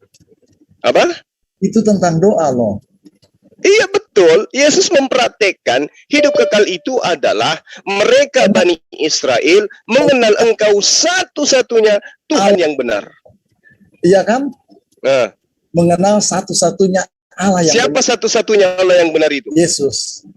Dari mana Anda tahu? Sementara di waktu yang bersamaan Yesus mengatakan dan mengenal Yesus Kristus yang Engkau utus. Betul. Karena Yesus harus dikenal sebagai utusan. Nah, sabar Bang. Oke. Kan dari awal saya sudah bilang Yohanes 3 ayat 13 itu Yesus itu dari surga loh. Nah, tadi kan saya sudah bantah bahwa orang yang percaya semua dari surga. Bahkan Lucifer juga dari surga. Bahkan naga itu juga perang di surga. Jadi bukan yang berasal dari surga itu Tuhan. Nah ini dia. Abang bilang apa tadi, semua orang percaya dari surga? Iya, menurut data yang ada dalam kitab Anda kan? Enggak dong. Loh, itu kan data yang, makanya aku bilang tadi, Anda ini ya memelintir kalimat yang ada di dalam kitab Anda sendiri. Itulah tidak. hebatnya. Bukan, kan saya sudah jelasin. Saya jelasin. Apa yang Anda jelaskan? Yang Anda jelaskan yang mana? Ya, yang tadi tuh saya bilang 1 Yohanes 5 nomor 19 itu kan sudah jelas. Kita tahu bahwa kita berasal dari Tuhan. Oh, iya, itu menjelaskan. Nih, aduh bahasanya. Jadi itu Yohanes sedang menjelaskan nih Bang, bahwa orang-orang yang ada, saya pakai bahasa orang-orang yang ada di situ nih, dia bilang kita tahu nih kita ini berasal dari Allah. Kenapa dibilang berasal dari Allah? Karena mereka sudah percaya kepada Yesus. Nah, itu kan Anda tambah-tambahin. Ya, itu penjelasan. Ya, itu makanya itu kan Anda tambah-tambahin. Ayatnya datanya enggak berbunyi begitu. Nah, kembali ke data yang tadi. Jangan terlalu jauh dari ajaran Yesus, Bang, enggak boleh. Tadi katanya abang bilang abang percaya Yesus. Ya, demi Allah saya percaya beliau utusan Tuhan. Itu berarti enggak cuma percaya sebagai utusan. Lah, di mana dia mengajarkan kalau dirinya itu adalah Tuhan itu sendiri? Di mana? Yohanes 1 ayat 14 itu. Sabar Bang. Nah, kembali. Oke, saya ngerti. Kalau Anda menggunakan data Yohanes 1 nomor 14, di situ dikatakan firman itu telah menjadi daging. Iya, itu daging, menjadi daging itu Yesus. Kalau firman menjadi daging, apakah cuma Yesus yang menjadi daging? Paralel. Ayam juga daging, sapi juga daging, kambing juga daging. Nah, gini loh Bang. Menjadi daging itu dikonfirmasi sama Matius 1 ayat 18 sampai 25. Iya, saya ngerti. Ya, saya ngerti. Sekarang kalau Anda mengatakan Tuhan menjadi daging, iya betul. Ya, dari mana konsepnya Tuhan menjadi daging? Abang percaya Tuhan Maha Kuasa? Percaya, karena itulah dia nggak mungkin berubah menjadi tidak Maha Kuasa. Percaya saya. Nah itu kan. Kalau sekarang Yesus Maha Kuasa nggak? Iya. Dari mana Maha Kuasanya? Sementara tahu musim arak saja tidak, melawan ngantuk aja tidak. Nggak bisa lawan ngantuk. Lawan lapar aja Yesus nggak bisa. Ya sabar. Kepada malaikat aja dia ketakutan. Kuasanya di mana? Oh sabar Bang. Kan menjadikan Bani Israel percaya kepada dia sebagai utusan Tuhan saja gagal. Ya, satu-satu deh Bang, satu-satu kita bahas. Gitu loh. Makanya aku bilang, dialog dengan saya siap-siap berselancar ke alam akal sehat. Bukan, kan Abang kutip ayatnya itu, Abang lepaskan konteksnya. Jadi ya seakan-akan itu benar, tapi ada konteks yang Abang. Konteks apa yang Anda ingin tawarkan? Coba saya ingin tahu. Konteks yang mana? Contohnya yang tadi Abang. Silakan. Yesus ketakutan, tidak ketakutan sama malaikat, nggak ada. Nah, itu oke. Sekarang kalau ketakutan, apakah itu Maha Kuasa? Kan saya bilang dari sisi manusianya, Bang. Nah, itu justru itulah aku bilang, yang dikatakan Maha Kuasa, dia tidak punya sisi kelemahan. Apapun ceritanya, namanya Maha Kuasa. Yesus ketakutan, Anda mengatakan itu sisi kemanusiaannya. Nah, kena di situ. Berarti Yesus tidak Maha Kuasa. Karena dia masih punya sisi kelemahan. Apa kelemahannya? Dia punya sisi kelemahan berupa manusia. Tuhan enggak begitu. Kan Alkitab bilang begini loh Bang. Yang Abang bilang itu. Jangan Anda menyebut Alkitab. Bilang aja Markus mengatakan begini. Atau Lukas mengatakan begini. Alkitab dong. Abang sudah bilang. Firman jadi Firman jadi daging, oke. Firman menjadi daging, oke. Terus apa yang Anda ingin jajakan di situ setelah firman menjadi daging? Itu Yesus. Nah, kalau firman menjadi daging, iya, Yesus. Ngerti enggak apa itu firman menurut Anda? Paham enggak? Allah. Firman? Allah. Firman adalah? Allah. Tolong menggunakan kata yang normal. Firman adalah Tuhan, gitu. Yohanes 1 ayat 1, firman adalah Allah. Oke, jadi jadi ketika dikatakan segala firman engkau berikan kepada aku telah aku sampaikan kepada mereka, Anda mau mengatakan bahwa Yesus menerima Tuhan? Itu konteksnya ada Nah, konteks. itu dia. Anda mengatakan konteks. Sekarang ketika ketika 1 Yohanes 1 mengatakan firman itu adalah pada mulanya adalah firman, firman itu bersama-sama dengan Tuhan dan firman itu adalah Tuhan. Oh, Apakah Anda ingin mengatakan bahwa firman itu adalah Yesus? betul. Nah, bagaimana ceritanya Anda mau mengatakan Yesus manusia sementara Tuhan bukan manusia? Tuhan memang bukan manusia. Nah, terus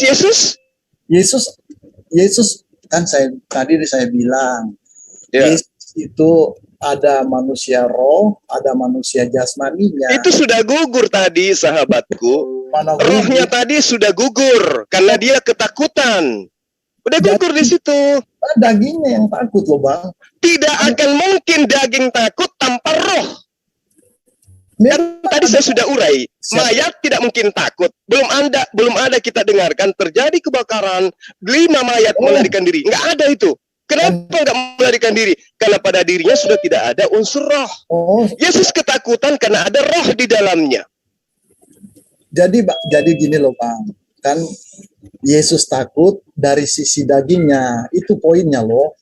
Aduh sahabatku, dagingnya Yesus Ya, tidak bisa takut tanpa roh di dalamnya. memang Yesus sama roh satu. Ya, itu dia. Berarti yang takut rohnya juga kan? Dagingnya, Bang. Rohnya, Alamak. iya dong. Bagaimana Anda mengatakan sosok daging ketakutan tanpa ada respon dari roh? Rasa takut itu muncul karena adanya roh pada diri Yesus. Oh, justru poin saya yang memiliki rasa takut itu adalah sisi manusia dagingnya itu loh, Bang. Sahabatku, tidak dikatakan Yesus itu manusia kalau tidak ada roh di dalam dirinya. Betul? Yesus punya roh. Kan Ya, Yesus itu dia makanya aku bilang tidak dikatakan manusia kalau Yesus itu tidak punya roh. Betul? Yesus punya roh karena Yesus itu roh juga. Yesus adalah roh, Tuhan adalah roh, Allah adalah roh. Oke. Saya mencoba untuk menelaah pola pikir Anda. Yesus adalah roh. Nah, pada saat datang malaikat yang merespon jasadnya itu karena bias adanya roh di dalamnya atau karena jasad tok? Yesus ada rohnya di situ dong. Berarti sudah terjawab kan ketakutannya karena ditopang adanya unsur roh di dalam dirinya. Oh, kan saya bilang yang takut dagingnya, manusianya. Daging tidak mungkin takut tanpa ada unsur roh. Masa iya Anda mengatakan mayat Yesus ketakutan? Oh, kan saya sudah bilang tadi. Ya. Yesus itu ada manusia roh, ada manusia jasmani. Jadi yang takut jasmaninya. Salah ya? Salahnya di mana coba? Sekarang begini, Yesus memiliki ada berapa roh pada diri Yesus? Ya cuma satu, Yesus satu. Nah, oke. Nah, sekarang yang Anda maksud sisi kemanusiaan Yesus itu ya, dagingnya saja. Daging. Ya. Bisakah dagingnya Yesus disebut manusia tanpa ada roh?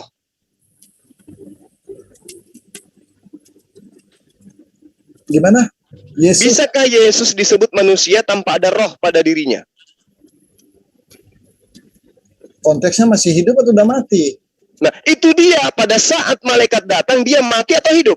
Oh, hidup dong. Nah, udah. Berarti yang ketakutan itu roh dan juga jasmaninya. Sisi kemanusiaannya yang takut. Iya, betul sisi kemanusiaan. Nah, sisi kemanusiaan itu roh dan jasmani. Ini tubuh itu punya 3. Kalau manusia, tubuh, ada lagi nih pelawak muncul. Tubuh, roh dan jiwa gitu. Terus jadi, Anda mau katakan bahwa Yesus di situ gangguan jiwa sampai dia lupa ingatan kalau dia adalah Tuhan, sampai dia harus takut. Itu kemanusiaan tadi sudah sama. Dari mana Anda mengatakan kemanusiaan rohnya satu hakikat, roh Yesus satu hakikat dan Allah Bapa gitu. Nah, berarti yang takut benar kan? Berarti yang takut itu adalah Allah Bapa yang ada pada diri Yesus kan? Saya sudah jelaskan bahwa manusia punya tubuh Anda jiwa baru dan roh. nongol kapan Anda Jadi jelaskan? jiwanya Yesus itu yang ketakutan gitu kan, akan mendapat kematian gitu kan. Nah, Itu apakah dengar dulu, dengar. Apakah mayat memiliki jiwa? Oh, kalau mayat itu kan kalau mayat kan tidak ada jiwa lagi. cerita. Nah, berarti ketika mayat tidak ada jiwa, tidak ada roh, berarti di situ juga tidak ada jiwa. Kamu harus tahu, Iya dong. yang dimaksud jiwa itu adalah kehidupan. Roh dan juga jasad bersatu disebut jiwa. Kalau cuma roh tidak disebut jiwa, kalau cuma jasad tidak disebut jiwa. Menyatunya roh dan jasmani disebut jiwa. Anda jangan keliru di situ. Betul. Jadi kan yang ketakutan ataupun merasa takut apa segala macam khawatir itu kan Yesus kepada manusianya, Tuhan disebut manusianya gitu kan.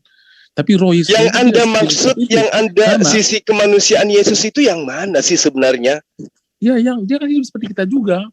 Dia berarti termasuk rohnya kan? Bukan rohnya. Tapi berarti mayat Yesus yang Anda maksud kalau bukan rohnya.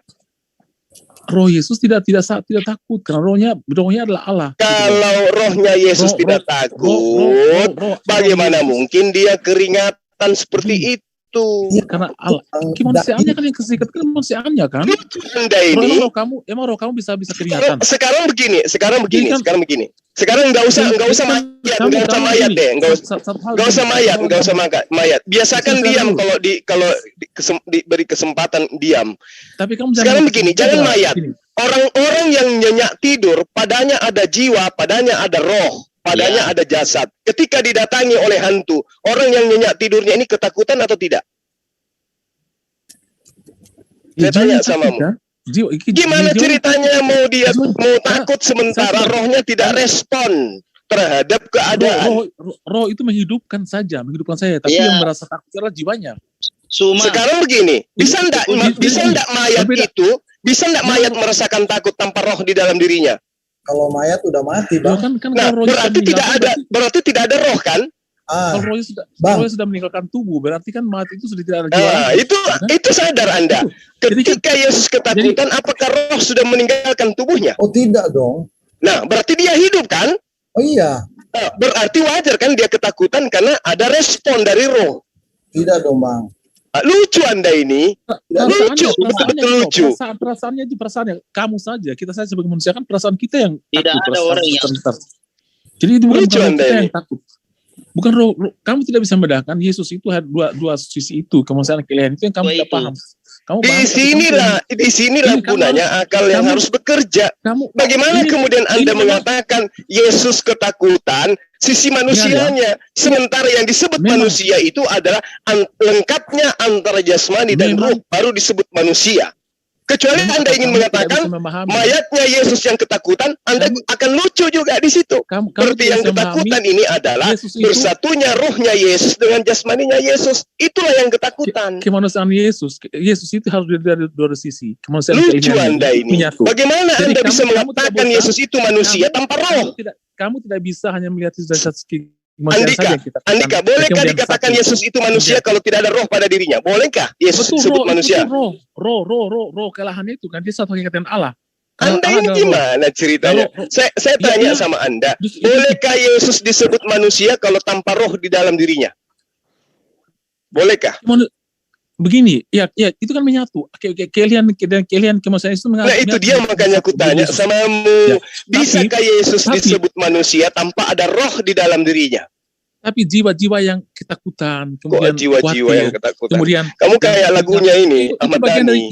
Itu bagian dari kejiwaan Yesus sebagai manusia. Itu roh atau jiwa? Apa? Yang sakit itu jiwa atau roh? Ya, roh kamu bisa sakit enggak sakit. Yang sakitnya roh atau jiwa?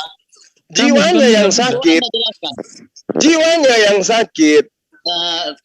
Sekarang nggak usah terlalu jauh. Bisa nggak Yesus itu disebut manusia tanpa roh yang ada di dalam dirinya? Bisa nggak? Nggak usah terlalu jauh kalian ini. Sekarang saya tanya, apakah Yesus itu bisa disebut sebagai manusia kalau tanpa roh di dalam dirinya? Bisa nggak? Mayat sudah. Karena itu menyatu. Yang kamu tidak paham adalah nggak usah terlalu bertele-tele. Ini kita berbicara mengenai Yesus yang ketakutan. Kamu Ayo. mencari kelemahan, tapi sebenarnya kamu Bukan mencari kelemahan, ini mendeteksi kalau Anda lagi penyakit akal. Sekarang saya tanya, bisa tidak Yesus disebut manusia tanpa ada roh di dalam dirinya? Ayo. Saya menyangkal bahwa Yesus tidak punya roh. Anda cuma nyerocos, tidak ada ilmu. Nyerocos, tidak ada ilmu. Giliran ditanya, bisa tidak Yesus itu? Nanti kalau Anda begini bicaranya, nanti di-mute lagi nanti Anda. Yang sakit. Jangan yang sakit, ini kita sedang bukan berbicara mengenai sakit atau tidak. Sekarang saya tanya sama kalian, bisa tidak Yesus itu disebut manusia tanpa roh di dalam dirinya? Bisa enggak? Akan menyatu kan? Bisa. Berarti sisi kemanusiaan Yesus harus dilengkapi dengan roh, baru disebut manusia. Makanya Yesus dikatakan manusia ilahi karena begitu, karena dia punya dua sisi. Manusia ilahi nenekmu kiper. Di mana keilahiannya Yesus? Yang mana keilahiannya? Coba saya diam. Sekarang kamu tunjukkan sisi keilahian Yesus. Silakan. Saya diam. Coba tunjukkan sisi keilahian Yesus. Coba. Oh, Yesus banyak sekali. Yesus mengatakan, aku datang keluar dari Bapa. Yesus adalah keluar dari Bapa gimana? Yang benar itu adalah Yesus keluar dari rahim. Anda ini gimana ceritanya? Yesus adalah firman Allah, logos Allah yang menjadi manusia. Siapa yang mengatakan itu? Siapa yang mengatakan itu? Bahwa dia adalah logos Allah yang jadi manusia. Siapa? Injil yang diakui oleh Nah, sekarang alam semesta ini dari apa menjadi apa? Menjadi alam semesta dari apa? Diciptakan oleh Tuhan Yesus. Mimpi kau. Dari apa alam semesta ini dicipta? Ya, Allah berfirman. Allah berfirman. Berarti alam semesta ini pada mulanya adalah firman. Kemudian firman Allah itu firman itu bersama-sama dengan Allah. Firman itu adalah Allah. Firman itu telah menjadi alam semesta. Betul. Itulah Yesus. Itu beda. Itu Allah itu rema Allah gitu loh. Yang menjadikan manusia itu. Tapi Yesus adalah Yesus itu manusia yang dituhankan. Makanya setelah alam menjadi manusia, itu Allah tidak berfirman lagi karena firman itu sudah dalam diri Yesus gitu loh. Jadi Yesus berfirman langsung, gitu kan? Gimana Yesus berfirman langsung? Kamu jangan nipu-nipu. Yesus berkata di dalam Yohanes 12 pasal 49, aku tidak berkata-kata dari diriku sendiri. Gimana Yesus berfirman langsung gimana? Ya betul. Yesus mengatakan misalnya gini, Yesus mengatakan, bangunlah. Kenapa Yohanes 13 nomor 13 kenapa? Itulah Tuhan. Apa yang diterangkan di situ? Itulah Tuhan. Ya baca aja dulu. Masa saya ngajarin Anda? Coba Anda baca Apa yang Anda ingin jual di situ di Yohanes 13 nomor 13 apa? Yesus mengatakan misalnya anakmu udah sama telah diampuni. Itu Tuhan yang mengatakan seperti itu. Atau misalnya saat ini juga aku bersama. Jadi kalau saya mengatakan dosamu telah diampuni berarti saya Tuhan gitu. Betul sekali. Hanya Tuhan saja. Sementara data di dalam kitabmu, Yesus menerangkan, Bapakmu di surga tidak akan mengampuni kau sebelum kau mengampuni dosa saudaramu. Berarti semua orang jadi Tuhan dong. Tidak, itu bicara pengampunan. Yesus sendiri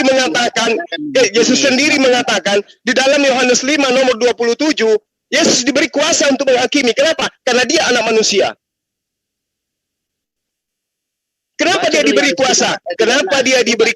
Karena dia manusia. Kalau yang namanya Tuhan tidak diberi apapun. Tuhan itu maha memberi, bukan menerima, bukan diberi. Saat ini juga aku di zaman Firdaus. Itu hanya Tuhan yang mengatakan seperti itu. Hanya Tuhan yang seorang manusia. Kamu itu kurang belajar. Kamu itu tidak pernah belajar. Yang ada di hadapanmu itu cuma iman tok. Belajar dulu. Yesus mengatakan apa? Dengar dulu. Itulah perkataan Injil. Bukankah di dalam kitab Tauratmu dikatakan kata Yesus, siapapun yang diserahi tugas untuk menyampaikan firman, maka dia adalah Allah, maka dia adalah Tuhan. Jadi kalau Yesus mengaku Tuhan, itu karena dia penyampai firman. Itu berbeda. Jadi gini. Kok berbeda pula? Anda membantah Yesus. Makanya aku bilang Anda itu anti Yesus. Justru kamu yang anti Yesus. Kalau saya anti Yesus, maka saya akan menuhankan Yesus seperti Anda. di mana Yesus memerintahkan menyembah kepada Tuhannya, Anda justru menyembah kepada Yesus. Tapi itu adalah Tuhan itu sendiri. Nenekmu kiper dari mana ke mana? Aku datang bukan atas kehendakku sendiri. Aku berkata-kata bukan dari diriku sendiri. Apa yang aku lakukan adalah apa yang diperintahkan oleh Tuhanku untuk aku lakukan. Dari mana sisi ketuhanannya? Itulah yang kamu tidak pahami. Guru dan juga Tuhan. Hal kamu sendiri guru dan Tuhan, nenekmu kiper. Di situ kurius. Kurius itu artinya Tuhan. Orang yang terpandang. Dia adalah pengembala. Dia adalah pemimpin. Dia seorang guru. Dia seorang dosen. Bukan Tuhan dalam perspektif orang Indonesia. Selain Tuhan, juga Tuhan. Dan Yesus ini, Yesus ini memang Tuhan, karena dia punya sekalian, dia berasal dari surga. Halo. Kamu semakin banyak ngomong kamu, semakin kamu itu jauh dari ajaran Yesus. Yesus mengatakan di dalam Yohanes 4, nomor 34, makananku adalah melakukan kehendak Dia. Kehendak Dia yang mengutus aku dan menyelesaikan pekerjaannya. Jadi pekerjaan apa yang Yesus lakukan yang membuat kamu menganggapnya Tuhan? Pekerjaan yang mana? Dia punya kenabian juga, keguruan. Saya tanya samamu, pekerjaan yang mana yang Yesus lakukan yang membuat kamu menganggapnya Dia Tuhan? Pekerjaan yang mana? Mengampuni dosa. Nah, itu semua adalah pekerjaan yang dikehendaki oleh Tuhan untuk Yesus lakukan. Tapi dia melakukan sendiri. Dia bilang, bangunlah. Nenekmu kiper, aku tidak dapat berbuat apa-apa dari diriku sendiri. Ya, gimana sih Anda ini? Itulah karena Yesus. Pak Adit. Cuma bisa bicara enggak? Oke, aku tidak dapat berbuat apa-apa dari diriku sendiri loh.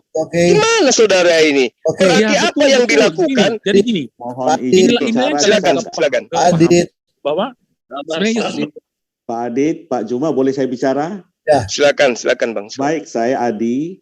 Jadi akar masalahnya tadi di Lukas 22 ayat 42 sampai 44 saya bacakan. Silakan. Ya Bapakku, jikalau engkau mau, ambillah cawan ini daripadaku. Tetapi bukanlah kehendakku, melainkan kehendakmu yang terjadi. Maka si orang malaikat telah dari langit menampakkan diri kepadanya untuk memberi kekuatan kepadanya. Ia sangat ketakutan dan makin bersungguh-sungguh berdoa. Peluhnya menjadi seperti titik-titik darah yang tetes ke tanah. Yang jadi pertanyaan saya, Yesus takut kepada cawan atau kepada malaikat? Saya jelaskan ya. Tunggu dulu, Andika, kamu diam. Biarin Pak Adi. Kamu diam. Biar Pak Adi. Biarkan Kristen ngomong, jangan dikeroyok-keroyok. Saya Kristen. Gini. Yang ngeroyok. Silakan yang lanjut. Gini. Sebentar. Jadi Yesus ini yang tanya Kristen, ini Adit. Yang tanya Kristen. Saya Kristen. Jadi tadi Pak Juma bilang bahwa Yesus takut sama malaikat. Saya bilang Yesus takut kepada cawan. Cawan itu adalah penderitaan, bukan kepada malaikat. Malaikat sama aja, Bang. Itu lebih parah itu. Masa seorang Tuhan takut kepada penderitaan? Ini Tuhan merek apa pula ini, Bang? Kalau takut kepada malaikat masih berkelas. Dengar ya, Anda makin merendahkan kedudukan Yesus. Saya terangkan. Silakan. Anda boleh menerangkan, tapi yang satu ini suruh diam dulu, ini pantat ayam. Dia tahu. Di pantat ayam yang tidak ada ilmu ini disuruh diam dulu kalau Anda mau menerangkan. Oke, satu-satu. Memang fakta, coba lihat tuh. Coba, tidak ada berhenti-berhentinya tuh ngomong ke teman. Kurang beradab itu ya. Biarin kasih kesempatan. Iya, aku ambil alih dulu. Siapa guru pantat ayam itu? Sebentar dulu, gini. Andika, jelaskan itu dulu. Karena itu penting gitu loh. Karena gini, semuanya pantat ayam, Bang. Bimit permen aja dulu, Bang. Sedikit bimit permen aja dulu. Ya, yang silakan mana sih? Yang mau berbicara, silakan. Yang tadi yang Yesus takut kepada cawan, silakan. Saya bicara ya. Jadi ini nggak mau diam ini, nggak bisa diam ini orang. Adit, sebentar dulu. Adit ya, oke, sip. Ya, aman, sudah, silakan dilanjut, Brethren Wais dan Guru Nazuma. Bukan, Pak Adi mau ngomong katanya, Pak. Ya, Adi, yang silakan, menerangkan Adi. tentang cawan tadi, silakan. Silakan. Ya, silakan. yang Pak Adi, Pak Adi, Oh, Pak Adi. aku taruh waiting room. Hah? Itu Tadi udah yang bener, udah ganggu-ganggu bener. siapa? Tadi Si Pak. Tadi si Adit. Pak Adi. Adi jangan Ya, Udah bener, udah bener. saya, nggak apa-apa ya. Jadi gini, semua Oh diam ya ya. udah ya. Heeh. Andika, Anda Jadi diam. begini. Adi, Enggak. ditaruh dulu. Adi, Kenapa kamu? Anda tidak ada ilmu. Anda tidak ada ilmu. Bagi saya, Anda itu cuma pelawak. Anda diam. Justru kamu Saya diam dulu, butuh. saya jelaskan dulu. Anda tidak ada yang butuh ilmu Anda di sini. Ngerti? Oh, Adit itu Andika. Ini Brother Wise nggak bisa berhenti dia kalau ngomong. Lanjut Anda aja nggak dulu. ada ilmu. Bagi saya, Bukan Anda itu yang mohon maaf. cawan tadi Bang Suma. Yang Saya cawan tadi minta Pak Adi ya, yang Pak Adi. teman-teman yang mau berbicara tentang Yesus takut kepada cawan. Silakan. Iya, yang Pak Adi kayaknya. Adi. Adhi. Ya. Silakan, Adhi, Pak ya? Adi. Oh iya, ini Adi silakan. Kalau Andika enggak. Oke. Kenapa dimasukin lagi tuh Andika? Aduh. Kenapa takut sekali sama saya sekalian semua? Enggak, lu enggak mau berhenti kalau ngomong. Yang muslim tolong diam. Andi. Ya silakan Adi ya. Adi silakan berbicara, silakan.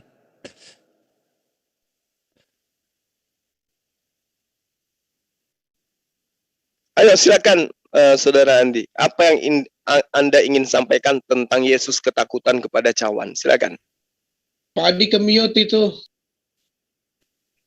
Enggak, mute bisa dibuka kok. Jadi Iya, kapanpun bisa, mau bisa, ya. ngomong silakan. Host bisa buka itu, Bapak. Enggak, mute permanennya enggak diaktifin, enggak ada Vergudok soalnya. Lanjut. Oh gitu, oke.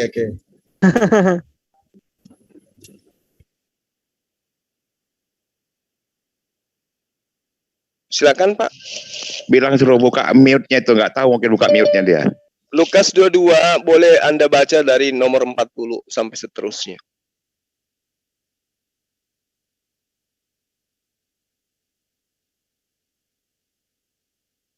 Kemana? Diam dia guna. Dibuka mute. Bukan, Adi tadi mute-nya belum dibukanya itu. Sepertinya nggak dibuka-bukanya, nggak ngerti dia mungkin. Ah, sudah. Oke, sudah. Oke, silakan Pak Adi. Makasih. Di mana tadi ayatnya? Lukas 22, Bang. Lukas. Oke. Lukas 22 itu, "Ya Bapakku, jikalau engkau mau, ambillah cawan ini daripadaku. Tetapi bukanlah kehendakku, melainkan kehendakmu yang terjadi." Di sini doa Yesus berharap agar Yesus tidak disalib. Cawan itu adalah bahwa seluruh dosa manusia akan ditanggungkan kepada Yesus. Jadi kalau di Galatia 3 ayat itu kan terkutuklah orang yang tergantung di kayu salib. Makanya dengan disalibkan Yesus, maka Yesus terkutuk. Jadi semua dosa manusia ditanggungkan sama dia. Untuk menanggung dosa itulah ketakutannya Yesus. Tetapi bukan kehendakku. Jadi itu pertama. Yang kedua, bukan kepada malaikat dia takut. Malaikat datang untuk memberi kekuatan. Malah masa kepada malaikat yang memberi kekuatan ketakutan? Nah di situ, oke? Jadi tentang Yesus adalah Allah, saya mau terangkan sebenarnya bahwa Yesus itu adalah firman yang di sorga. Di sorga ada Bapa, Firman, Roh Kudus. Ketiganya satu. Kenapa Yesus turun dari sorga? Karena semua nabi yang diutus ke Israel ditolak oleh Israel. Akhirnya Tuhan sendiri turun menyampaikan firman-Nya. Jadi untuk membuktikan dia turun, dia dilahirkan sebagai manusia. Itulah di Matius 1 ayat 18 sampai 25. Jadi bukan anak Maria Yesus itu, tapi anak Allah. Jadi kenapa Yesus dikatakan Allah? Karena memang Yesus itu adalah Allah, satu-satunya Allah. Pak Juma sudah bilang Yohanes 17 ayat 3, engkau satu-satunya Allah yang benar. Engkau itu adalah Bapa. Bapa yang di mana? Bapa yang di sorga. Di sorga itu siapa? Bapa, Firman, dan Roh Kudus. Ketiganya satu. Jadi ketika Firman menjadi manusia, Firman yang dimaksud adalah Allah. Sehingga manusia, Yesus itu adalah firman yang menjadi manusia. Selama di dunia dia manusia, menyampaikan firman untuk menggantikan nabi-nabi yang semua ditolak oleh orang Israel. Jadi kata-kata Yesus selagi di manusia itu adalah kata-kata yang diucapkan pada posisi dia sebagai manusia. Yesus tidak perlu mengaku bahwa dia Tuhan, karena dia turun untuk diutus untuk memberikan hidup yang kekal. Kalau dia hanya nabi, bisa nggak seorang nabi memberikan hidup kekal? Itu, sekian. Silakan lanjutkan. Baik. Terima kasih Bang atas paparannya. Saya menghargai yaitu pola iman yang Anda sajikan di kita di Muslim ini. Tapi saya hanya ingin mengungkapkan ungkapan sesuai dengan data yang ada di dalam kitab saudara saya ini. Kalau di awal tadi saudara mengatakan Yesus tidak takut kepada malaikat. Yesus tidak takut kepada tetapi takut kepada cawan, supaya Yesus itu takut terhadap penyaliban, karena di penyaliban itu nanti dia akan menanggung dosa-dosa. Ini kontradiksi ketika Abang mengatakan Yesus itu adalah Bapa itu sendiri. Sangat kontradiksi. Karena Bapa itu nggak pernah takut kepada siapapun. Justru kedatangannya adalah untuk menanggung dosa menurut konsep Anda. Tapi kenapa dia harus takut terhadap itu? Kalau berupaya agar supaya Yesus tidak takut kepada malaikat, tapi faktanya Yesus ketakutan, Yesus kelaparan, Yesus juga mengantuk, dan seterusnya. Artinya adalah lebih baik dia takut kepada malaikat daripada takut terhadap yang lain. Itu satu. Kemudian, kalau saudara mengatakan bahwa Bapa nuzul menjadi manusia karena nabi-nabi sebelumnya ditolak, faktanya Yesus juga ditolak. Kalau yang lain malah lebih terhormat. Yesus malah cuma dapat 11 pengikut, Pak. Malah kalau kita meneliti lebih jauh, Yesus berpesan agar jangan ke bangsa lain. Tapi di data yang ada di dalam kitab Anda, justru yang Anda katakan sebagai pengikut, murid, rasul, melanggar semua perintah itu. Sampai ke Indonesia dia mengajarkan sesuatu yang konon ceritanya dari Yesus. Padahal Yesus berpesan kepada ke-12 muridnya agar jangan ke bangsa lain. Itu di dalam Matius 10, nomor 5, nomor 6. Ya. Nah, sedikit lagi Bang, sedikit lagi. Kalau kemudian Abang mengatakan bahwa Yesus itu adalah Tuhan yang berubah atau nusul atau apapun atau dilahirkan, dan Anda mengatakan dia bukan anak Maria. Wah, ini lucu ini Bang.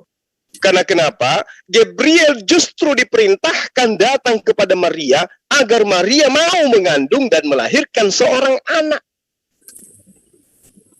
Jadi kalau Anda mengatakan Tuhan yang dilahirkan, berarti Tuhan yang menurut keimanan Kristen adalah roh, merubah bentuknya menjadi manusia, bentukan baru. Sementara di dalam kitabnya Bani Israel, Yesaya 43 nomor 10, engkaulah saksi-saksiku, tidak ada Tuhan yang dibentuk sebelum aku, dan tidak ada Tuhan yang dibentuk setelahku. Tapi ternyata dengan beraninya Anda mengatakan ada Tuhan dibentuk dalam rupa manusia. Nah, lalu terakhir dari saya, Anda mengambil Yohanes 17 nomor 3. Hidup kekal itu adalah mereka mengenal engkau satu-satunya Tuhan yang benar, dan mengenal aku yang engkau utus. Jadi Yesus dikenal sebagai apa? Utusan. Satu-satunya Tuhan yang benar itu yang mana? Yang mengutus Yesus. Tapi Anda kemudian mengatakan, tapi hanya dia yang mampu memberikan hidup kekal. Tunggu dulu. Yesus memberi hidup kekal kepada siapa? Kepada orang yang percaya kepada ajarannya, bahwa satu-satunya yang Tuhan yang benar itu adalah yang mengutus Yesus, dan Yesus ini adalah utusan Tuhan. Kalau menolak Yesus sebagai utusan Tuhan, meskipun percaya kepada Tuhan yang mengutus Abraham dan seterusnya, itu tidak akan sampai kepada hidup kekal.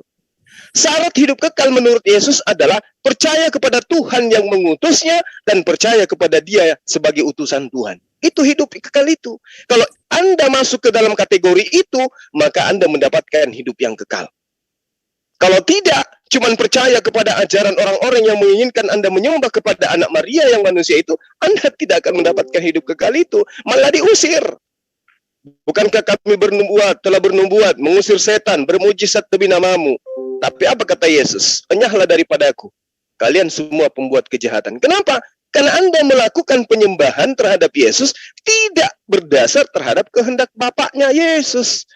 Yesus diutus kepada Bani Israel. Yesus sendiri menerangkan, makananku adalah melakukan kehendak Dia yang telah mengutus aku. Aku diutus untuk mengajarkan bagaimana aku menjadi utusan. Mengajarkan siapa yang mengutus aku. Bukan mengajarkan aku adalah Bapa itu sendiri. Meskipun ada pernyataan aku dan Bapa adalah satu, tapi yang dimaksud di sini adalah satu ajaran. Satu misi dalam menyelamatkan. Apa itu? Melaksanakan apa yang diperintahkan Bapa dan juga melaksanakan apa yang diperintahkan Yesus. Itu tersimpul di dalam Yohanes 14 dari ayat nomor 1 sampai seterusnya, lengkap di situ. Anda boleh baca dari Yohanes 14 itu sampai ke nomor 31. Di situ perintahnya Bapa, di situ juga perintahnya Yesus yang harus dilakukan supaya orang hidup kekal. Silakan. Baik. Jadi saya mau terangkan dari awal bahwa di Ibrani, saya bacakan di Ibrani 1 ayat 1 sampai 2, setelah pada zaman dahulu Allah berulang kali dan dalam pelbagai cara berbicara kepada nenek moyang kita dengan perantara nabi-nabi, maka pada zaman akhir ini Ia telah berbicara kepada kita dengan perantaraan anaknya yang telah Ia tetapkan sebagai yang berhak menerima segala yang ada. Oleh Dia Allah telah menjadikan alam semesta. Jadi saya sudah katakan tadi, setelah seluruh nabi ditolak Israel, akhirnya Allah sendiri turun dalam rupa manusia. Itu pun ditolak. Ya, bahkan dibunuh. Saat Yesus memiliki murid 12, Yesus hanya perintahkan kepada Israel. Benar. Itu pun ditolak. Yesus dibunuh. Sampai Yudas Iskariot bunuh diri, gantung diri. Setelah Yesus bangkit pada hari ketiga dari antara orang mati, Yesus kembali menjumpai murid-muridnya dan memerintahkan untuk memberitakan firman ke seluruh bangsa. Yang 11 ya, bukan 12 lagi. Ya kan Yesus pun menyampaikan firman menggantikan nabi-nabi itu. Dan yang menerima segala firman yang disampaikan Yesus itu adalah murid-muridnya. Dan murid-muridnya yang 11 itu menyampaikan kepada seluruh orang-orang yang mau menerimanya. Termasuk saya sekarang. Jadi itu yang pertama. Jadi tentang Yohanes 17 ayat 13, bahwa inilah hidup yang kekal itu. Apa itu hidup kekal itu? Inilah hidup yang kekal itu, yaitu bahwa mereka mengenal Engkau. Engkau di sini adalah Bapa, satu-satunya Allah yang benar. Dan mengenal Yesus Kristus yang telah Engkau utus. Yesus diutus. Ya, kita bahas dulu Yutus. Yutus itu Yohanes 6 ayat 38. Yesus diutus dari sorga. Yesus turun dari sorga. Saya bacakan. Yesus, sebab aku telah turun dari sorga bukan untuk melakukan kehendakku, tetapi untuk melakukan kehendak Dia yang telah mengutus aku. Dan inilah kehendak Dia yang telah mengutus aku, yaitu supaya dari semua yang telah diberikannya kepadaku, jangan ada yang hilang, tetapi supaya aku bangkitkan pada akhir zaman. Sebab inilah kehendak Bapakku, yaitu supaya setiap orang yang melihat anak dan yang percaya kepada anak beroleh hidup yang kekal, dan supaya aku membangkitkannya pada akhir zaman. Jadi Yesus diutus membangkitkan orang yang percaya pada akhir zaman dan memberikan hidup yang kekal yang percaya kepada Yesus. Ayat lain, Yohanes 3 ayat 16, karena begitu besar kasih Allah akan dunia ini, supaya setiap yang percaya kepada anaknya tidak binasa, melainkan beroleh hidup yang kekal. Jadi setiap orang yang percaya kepada Yesus akan beroleh hidup yang kekal. Terus tadi saya terlanjur mendengar diskusi 1 Yohanes 5 ayat 19. Kita tahu bahwa kita berasal dari Allah. dan seluruh dunia berada di bawah kuasa si jahat. Yang berasal dari Allah itu siapa? Di ayat 18. Kita tahu bahwa setiap orang yang lahir dari Allah tidak berbuat dosa, tetapi dia yang lahir dari Allah melindunginya dan si jahat tidak dapat menjamahnya. Jadi yang berasal dari Allah adalah orang yang lahir dari Allah. Makanya di Yohanes 3 ayat 3, setiap orang yang dilahirkan kembali, ayat 5 lagi, yang lahir dari air dan roh, itulah yang bisa masuk surga. Demikian Pak Juma. Iya, baik, makasih Bang. Artinya bukan hanya Yesus yang berasal dari Allah. Ternyata orang-orang yang benar juga berasal dari Allah. Nah, Bang, halo Bang. Ya, Bang. Ya. Boleh komen yang Abang bilang tadi soal yang berseru-seru kepadaku. Apa tadi Abang bilang ditolak ya? Yang Matius 7 tuh Bang. Iya, betul. Boleh saya ngomong sebentar? Yang Matius 7 itu sebenarnya Bang, kalau baca konteksnya, itu cara tentang nasihat kepada nabi-nabi palsu Bang. Iya. Jadi di situ Alkitab menjelaskan bahwa itu untuk nabi-nabi palsu. Nah, oh gitu. Jadi untuk membuktikan bahwa itu nabi-nabi palsu, ayat selanjutnya bilang dari buahnya lah akan ketahuan. Iya. Jadi ini kan nabi palsu itu nanti akan mengajarkan menyembah kepada manusia. Itu buahnya. Nanti kita lihat.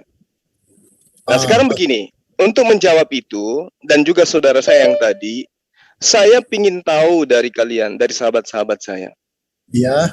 Ketika Yesus datang di muka bumi ini, memberikan segala mukjizat kepada Bani Israel, itu untuk membuktikan dirinya Tuhan atau dia membuktikan dirinya sebagai utusan Tuhan? Coba. Saya dulu Pak Adi ya. Silakan. Jadi sebenarnya gini loh Bang. Ya. Semasa Yesus hidup dan setelah Yesus meninggal atau mati ya, mujizat itu memang ya sudah terjadi.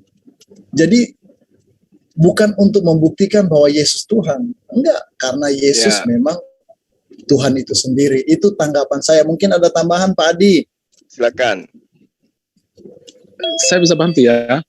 Silakan Pak Silakan. Dalam di Adi, saya tidak usah. Ini Pak Adi aja yang ada ilmunya. Jadi ini Gak apa-apa di itu aja Pak. Di mute aja, di mute. Jangan kalian framing orang Kristen bilang gak ada ilmu, nggak boleh. Santai aja. Saya ulang. Yesus datang selama kurang lebih 3 tahun dia memberikan karya, pekerjaan-pekerjaan di tengah-tengah Bani Israel. Pekerjaannya itu untuk membuktikan kepada Bani Israel kalau dirinya Tuhan atau utusan Tuhan. Silakan.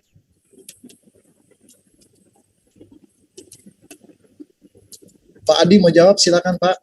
Oke, jadi sebenarnya tujuan Yesus datang dari sorga turun, ada 2 tadi, membangkitkan orang mati pada akhir zaman dan memberikan hidup kekal. Soal semua yang dilakukan diperbuat Yesus, sebenarnya di Yohanes 21 ayat 25 itu masih banyak sebenarnya yang belum ditulis tentang itu. Bahkan di Yohanes 20 ayat 30 sampai 31 masih banyak yang belum ditulis, tapi yang ditulis ini cukup untuk mengatakan bahwa Yesus adalah Mesias atau juru selamat. Jadi udah terlanjur tadi Pak Juma katakan Yesaya 43 ayat 10. Saya baca di bawahnya Yohanes 43:11, aku Tuhan adalah juru selamat. Di Lukas 2 ayat 11, Yesus juru selamat adalah 1. Pertanyaan Pak Juma, apakah perbuatan Yesus itu untuk menunjukkan dia Tuhan atau utusan? Saya sudah terangkan bahwa Yesus adalah Tuhan yang menjadi manusia untuk menyampaikan firman karena semua nabi-nabi telah ditolak. Bahkan dia sendiri pun ditolak. Gitu. Jadi soal mujizat, soal apa semua itu bukan begitu penting tidaknya itu. Makanya di Matius 7 itu bukan yang membuat, bukan mengadakan mujizat yang akan masuk kerajaan surga. Syarat masuk surga melakukan kehendak Bapa, bukan berseru Tuhan kepada Yesus. Permisi Pak. Silakan. Lanjut Pak. Oh gimana ya dari baik. Jadi di Matius 7 itu 2 Pak. Gimana? Matius 7 Bapak jelasin. Ya, Matius 7 itu kan dari Matius 5, Matius 6, Matius 7 itu ajaran Yesus. Ya, perkataan Yesus. Khusus Matius 7 ayat 21-23 bahwa syarat masuk surga adalah melakukan kehendak Bapa yang di surga. Bukan berseru-seru Tuhan kepada Yesus, bukan mengadakan mujizat, banyak mujizat dalam nama Yesus, bukan mengusir setan demi nama Yesus, bukan bernubuat demi nama Yesus. Walaupun berseru kepada Yesus, mengadakan mujizat dalam nama Yesus, bernubuat dalam nama Yesus bukan dosa, tetapi banyak orang yang melakukan itu menganggap bahwa dia sudah masuk surga, merasa pemilik surga, merasa paling hebat karena melakukan karunia itu, bahwa Yesus berkata, aku tidak kenal kamu. Jangan diajarkan kalau dia bisa melakukan mujizat, dialah yang paling Kristen, dialah paling sejati. Bukan. Itu ajaran Yesus ya, dari Matius 5, 6, 7. Itu pengajaran-pengajaran Yesus. Jadi banyak perumpamaan yang Tuhan Yesus lakukan ketika banyak orang beserta dengan murid Yesus. Ketika murid Yesus diajari oleh Yesus, Yesus tidak mengatakan perumpamaan-perumpamaan. Tertulis data saya di Markus 4 ayat 33 sampai 44. Saya bacakan. Markus 4 ayat 33. Dalam banyak perumpamaan yang semacam itu, Yesus memberitakan firman kepada mereka, orang banyak, sesuai dengan pengertian mereka. Dan tanpa perumpamaan, Yesus tidak berkata-kata kepada mereka, tetapi kepada murid-muridnya, Yesus menguraikan segala sesuatu secara tersendiri. Kenapa Yesus mengatakan perumpamaan kepada orang, sementara kepada Yesus tanpa perumpamaan? Jawaban Yesus, itulah sebabnya aku berkata-kata dalam perumpamaan kepada mereka, karena sekalipun mereka melihat, mereka tidak melihat. Dan sekalipun mereka mendengar, mereka tidak mendengar dan tidak mengerti. Jadi firman Tuhan pada awalnya memang hanya khusus untuk disampaikan ke Israel. Hanya Israel saja yang mau diselamatkan. Tetapi Israel menolak semua nabi, bahkan menolak Yesus sendiri, dan tidak mengenal Yesus sendiri sampai sekarang. Orang Israel tidak mengenal. Walaupun di dalam penglihatan Yohanes di Pulau Patmos ada 144.000 orang yang telah termatrai. Jadi jumlah kuota 144.000 itu dari 12 itu harus terpenuhi. Dan kedua, Injil ini harus diberitakan ke seluruh bangsa, maka kesudahannya akan segera tiba. Jadi yang saya mau katakan di sini di Matius tadi sudah jelas. Terus itulah perdebatan. Oh, saya teringat ke Pak Juma bahwa di Matius 21 untung saya teringat 21 ayat 32. Sebab Yohanes datang untuk menunjukkan jalan kebenaran kepadamu dan kamu tidak percaya kepadanya. Karena waktu Jom kemarin Pak Juma bilang bahwa Yohanes adalah juru selamat. Ya, ini yang mau saya batalkan, saya patahkan bahwa juru selamat hanya satu, Yesus. Jadi Yohanes memberitakan jalan dan kebenaran kepada perempuan-perempuan sundal dan pemungut-pemungut cukai. Dan pemungut-pemungut cukai dan perempuan-perempuan sundal mendengar dan percaya. Sementara imam-imam kepala dan tua-tua bangsa Yahudi tidak. Sehingga dikatakan lebih dahulu pemungut-pemungut cukai dan perempuan-perempuan sundal masuk ke kerajaan sorga ketimbang tua-tua bangsa Yahudi dan imam-imam kepala. Jadi Pak Juma, bukan Yohanes juru selamat, tapi Yohanes menunjukkan jalan kebenaran. Jalan, kebenaran, dan hidup itu hanya Yesus. Itu yang saya ingat dengan Pak Juma. Memang ada beberapa lagi pernyataan-pernyataan Pak Juma yang membuat saya saat itu ingin menjawab, tapi saya harus disiplin. Itu saya hanya pendengar. Ini terima kasih banyak, saya sudah diberikan kesempatan untuk berbicara. Seharusnya Pak Wais ya yang sama Pak Juma. Mohon maaf Pak Wais ya. Jadi ada lagi beberapa memang pernyataan-pernyataan keyakinan-keyakinan Pak Juma yang menguasai isi Bible tetapi tanpa pengertian yang pas. Demikian Pak Juma. Oke, baik. Terima kasih Pak atas paparannya. Saya menghargai paparan Bapak ini ya. Saya tanggapi dari yang paling ujung terakhir sampai yang di awal tadi. Ketika Bapak saudara ini mengatakan bahwa bukan Yesus itu yang menyelamatkan itu adalah Yesus karena dia adalah juru selamat. Yang pertama yang ingin saya sampaikan begini. Tuhan di dalam kitabnya Bani Israel, Yesaya 63 nomor 9, dia menerangkan begini. Dalam segala kesesakan mereka, bukan seorang duta atau utusan, melainkan ia sendirilah yang menyelamatkan mereka. Dialah yang menebus mereka dalam kasihnya, dan belas kasihnya ia menggendong mereka selama zaman dahulu, dari sejak zaman dahulu kala. Jadi yang menyelamatkan itu bukan seorang duta, bukan seorang utusan, melainkan Tuhan sendirilah. Nah, kalau sahabat saya ini mengambil di data perjanjian lama tadi, bahwa hanya satu juru selamat, yaitu Tuhan, di sini sudah terjawab sebenarnya. Tuhan yang sang juru selamat itu mengutus para utusannya untuk mengajarkan jalan keselamatan. Karena itulah Yesus menerangkan tidak sampai kepada Bapa tanpa melalui aku. Berarti Yesus hanya jalan menuju kepada siapa? Kepada Bapa. Makanya diterangkan di dalam Yesaya 63 nomor 9 itu. Bukan seorang duta atau bukan seorang utusan, melainkan Tuhan sendirilah, meskipun melalui perantaraan utusan. Tapi yang menyelamatkan itu adalah Tuhan itu sendiri. Kenapa saya katakan demikian? Bukan utusan, karena Yesus mengaku utusan. Hidup kekal itu adalah mengenal engkau satu-satunya Allah yang benar dan mengenal aku yang engkau utus. Berarti Yesus adalah utusan Tuhan. Ada ratusan ayat di dalam kitab saudara yang menerangkan Yesus dengan mulutnya sendiri mengaku sebagai utusan. Utusan siapa? Utusan Tuhan.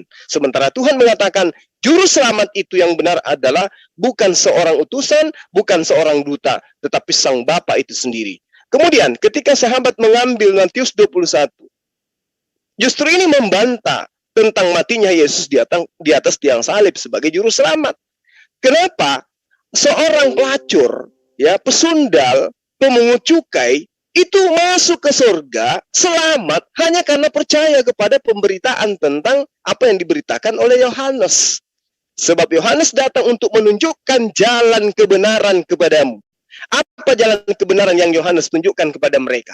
Menyembah hanya kepada Allah, mengimani Yesus sebagai utusan Allah. Dan karena itulah kemudian selamat. Tidak diterangkan bahwa pesundal-pesundal itu masuk ke dalam surga karena percaya ada Tuhan mati di atas tiang salib. Itu poin.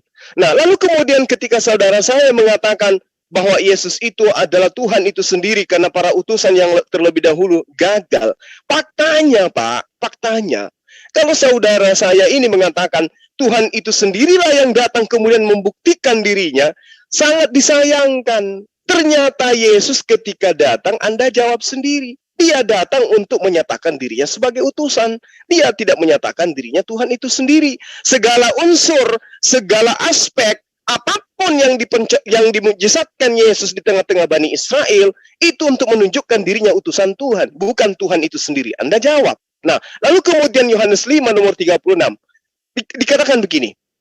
Tetapi aku mempunyai satu kesaksian yang jauh lebih penting daripada kesaksian Yohanes. Apa itu? Nah, ini Yesus yang menerangkan. Apa kesaksian yang jauh lebih penting dari kesaksian Yohanes? Yaitu, segala pekerjaan yang diserahkan pada Bapa kepadaku, coba. Artinya, kalau Anda mengatakan Tuhan sendiri yang datang, Yesus dengan sendirinya mengatakan dia masih menerima pekerjaan. Berarti dia bukan Bapa. Segala pekerjaan yang diserahkan Bapa kepadaku supaya aku melaksanakannya. Berarti Yesus ini pesuruh. Pekerjaan itu juga yang kukerjakan sekarang. Berarti Yesus ini seorang Muslim. Dia mengerjakan pekerjaan yang diperintahkan oleh Tuhannya. Dan itulah yang memberi kesaksian tentang aku. Berarti kesaksian yang benar adalah kesaksian yang Yesus pertontonkan kepada Bani Israel. Bukan yang Kristen pertontonkan. Itulah yang memberi kesaksian tentang aku. Apa itu? Pekerjaan yang aku lakukan di tengah-tengah Bani Israel. Itulah kesaksian yang memberi kesaksian tentang aku. Bahwa Bapa yang mengutus aku. Saya lebih percaya Yesus, Pak. Daripada ajaran-ajaran yang Anda susun mengatakan, Bapa sendiri yang datang, Tuhan sendiri yang datang. No, saya lebih percaya kepada Yesus. Kenapa? Karena Yesus mengatakan, itu pekerjaan itu yang juga kukerjakan sekarang. Di tengah-tengah Bani Israel, itulah yang memberi kesaksian tentang aku. Apa kesaksiannya? Bapa yang mengutus aku. Berarti aku adalah utusan Tuhan. Artinya, mau siapapun hebatnya Anda menceritakan Yesus anak Maria, ternyata Yesus punya cerita lain tentang dirinya. Dan sangat disayangkan, saya lebih percaya kepada ceritanya Yesus daripada cerita yang disusun oleh orang-orang yang bukan Yesus. Kalau kemudian sahabat saya mengatakan yang diusir itu adalah orang-orang yang melakukan ini dan itu, tetapi mereka tidak melakukan kehendak Bapa yang telah mengutus Yesus. Pertanyaan saya, apakah perintah Bapa yang membuat Anda menuhankan Yesus, menyembah Yesus, mengimani Yesus sebagai Tuhan itu sendiri? Ini dulu. Anda menyembah Yesus yang adalah manusia, yang mengatakan bahwa pekerjaan yang kulakukan itu adalah pekerjaan yang menjadi saksi tentang aku, bahwa aku adalah utusan Tuhan. Nah, sekarang kalau Yesus mengatakan hidup kekal itu adalah mereka mengenal engkau satu-satunya Allah yang benar dan mengenal aku yang engkau utus. Sebagai utusan, Yesus tidak mengajarkan dirinya sang Bapa, tetapi sebagai utusan. Berarti dia harus dikenal sebagai utusan saja. Karena itu dia katakan, enyahlah daripadaku. Bukan setiap orang yang menyeru aku Tuhan, Tuhan akan masuk ke dalam kerajaan surga, melainkan mereka yang melakukan kehendak Bapakku yang ada di surga. Nah, sekarang atas kehendak siapa sahabat Kristen menyembah Yesus? Atas kehendak siapa sahabat Kristen menganggap utusan Tuhan adalah Tuhan itu sendiri? Silakan dengan perspektif iman Anda, saya tidak memaksa, cuman saya katakan begini. Yesus menerangkan, aku mempunyai kesaksian yang lebih penting. Ini Yesus sedang semangat-semangatnya mengajar, sedang pede-pedenya mengajar, percaya diri dia. Aku mempunyai kesaksian yang lebih penting dari kesaksian Yohanes. Tapi Kristen hari ini jauh lebih hebat dari Yesus. Kami Kristen punya kesaksian yang lebih hebat dari kesaksian Yesus. Apa itu? Yesus adalah Bapa itu sendiri. Tapi sayang sekali saya tidak bisa percaya itu. Saya lebih percaya kepada kesaksian Yesus, bahwa Yesus menyaksikan dirinya di hadapan Bani Israel kalau dia adalah utusan Tuhan. Demikian, silakan. Baik, jadi kalau tentang Yohanes 17, kalau kita bahas kupas tuntas itu, Yohanes 17 ayat 3 tadi, inilah hidup yang kekal itu, yaitu bahwa mereka mengenal engkau satu-satunya Allah yang benar.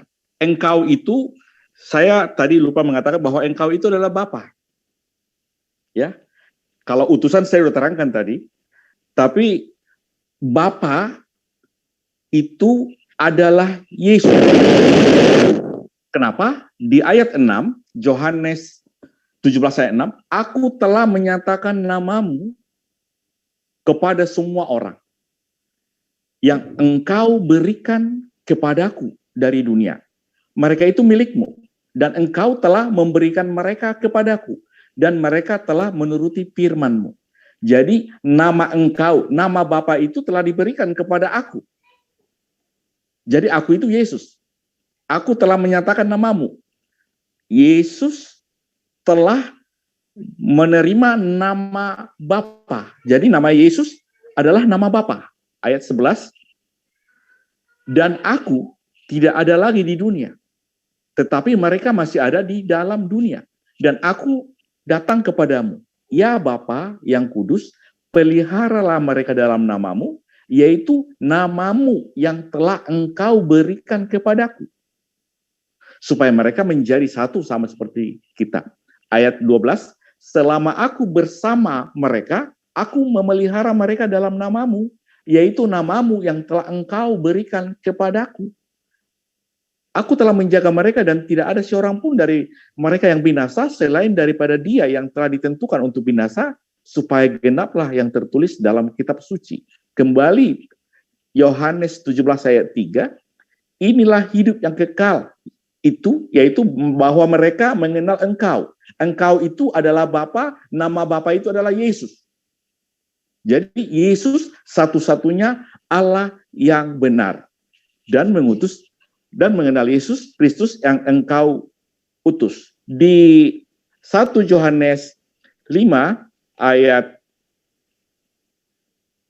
20, 1 Yohanes 5 ayat 20 berkata, akan tetapi kita tahu bahwa anak Allah telah datang dan telah mengaruniakan pengertian kepada kita, supaya kita mengenal yang benar. Dan kita ada di dalam yang benar, di dalam anaknya, Yesus Kristus. Yesus Kristus adalah Allah yang benar dan hidup yang kekal. Yohanes 17 ayat 3 tadi, inilah hidup kekal itu. Sekarang hidup kekal itu adalah Yesus Kristus, Allah yang benar dan hidup yang kekal. Terus tentang Yohanes 5, banyak dimengerti ayat per ayat. Baik, di kebanyakan di ayat 30, aku tidak dapat berbuat apa-apa dari diriku sendiri. Hanya sebatas ini dikutip, tidak berbuat apa-apa. Tetapi di ayat setelah kata itu, aku menghakimi sesuai dengan apa yang aku dengar. Yesus adalah hakim. Di ayat 27, dan ia telah memberikan kuasa kepadanya untuk menghakimi, karena ia adalah anak manusia. Di ayat 22, Bapa tidak menghakimi siapapun, melainkan telah menyerahkan penghakiman itu seluruhnya kepada anak. Jadi yang menghakimi seluruh manusia nanti adalah Yesus. Terus ada lagi ayat di ayat 19, maka Yesus menjawab mereka, katanya, aku berkata kepadamu, sesungguhnya anak tidak dapat mengerjakan sesuatu dari dirinya sendiri, jikalau tidak ia melihat Bapa mengerjakan. Sebab apa yang dikerjakan Bapa, itu juga yang dikerjakan anak. Ayat 21, sebab sama seperti Bapa membangkitkan orang-orang mati dan menghidupkannya, demikian juga anak menghidupkan barang siapa yang dikehendakinya. Jadi, saya dari awal tadi, ketika Nabi yang diputus oleh Allah untuk menyampaikan firman-Nya kepada orang Israel seluruhnya menolak. Akhirnya dia sendiri turun, ditolak juga bahkan dibunuh. Dia bangkit, dikatakan juga, masih ditolak juga.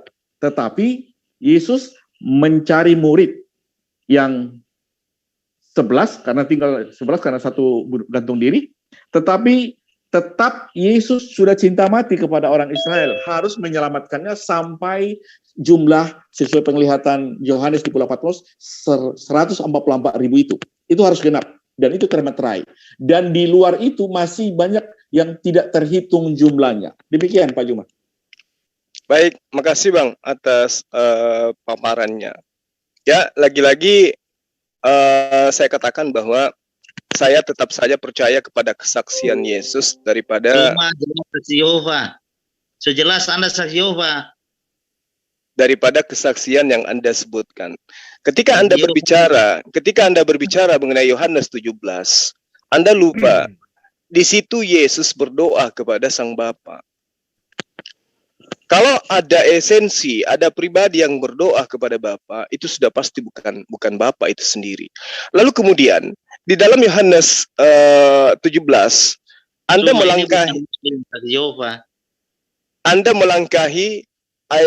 mengambil nomor 11. Anda lupa di nomor 8-nya. Karena aku sudah memberi mereka kata-kata yang kau berikan kepadaku, dan mereka sudah menerimanya. Mereka benar-benar sudah tahu bahwa aku datang sebagai wakilmu. Aku datang sebagai wakilmu, aku datang sebagai dutamu. Mereka sudah percaya bahwa engkau mengutus aku. Semua bukan Muslim, saksi Yehova. Yesus ketika berbicara mengenai mereka, Yesus sedang berbicara mengenai Bani Israel.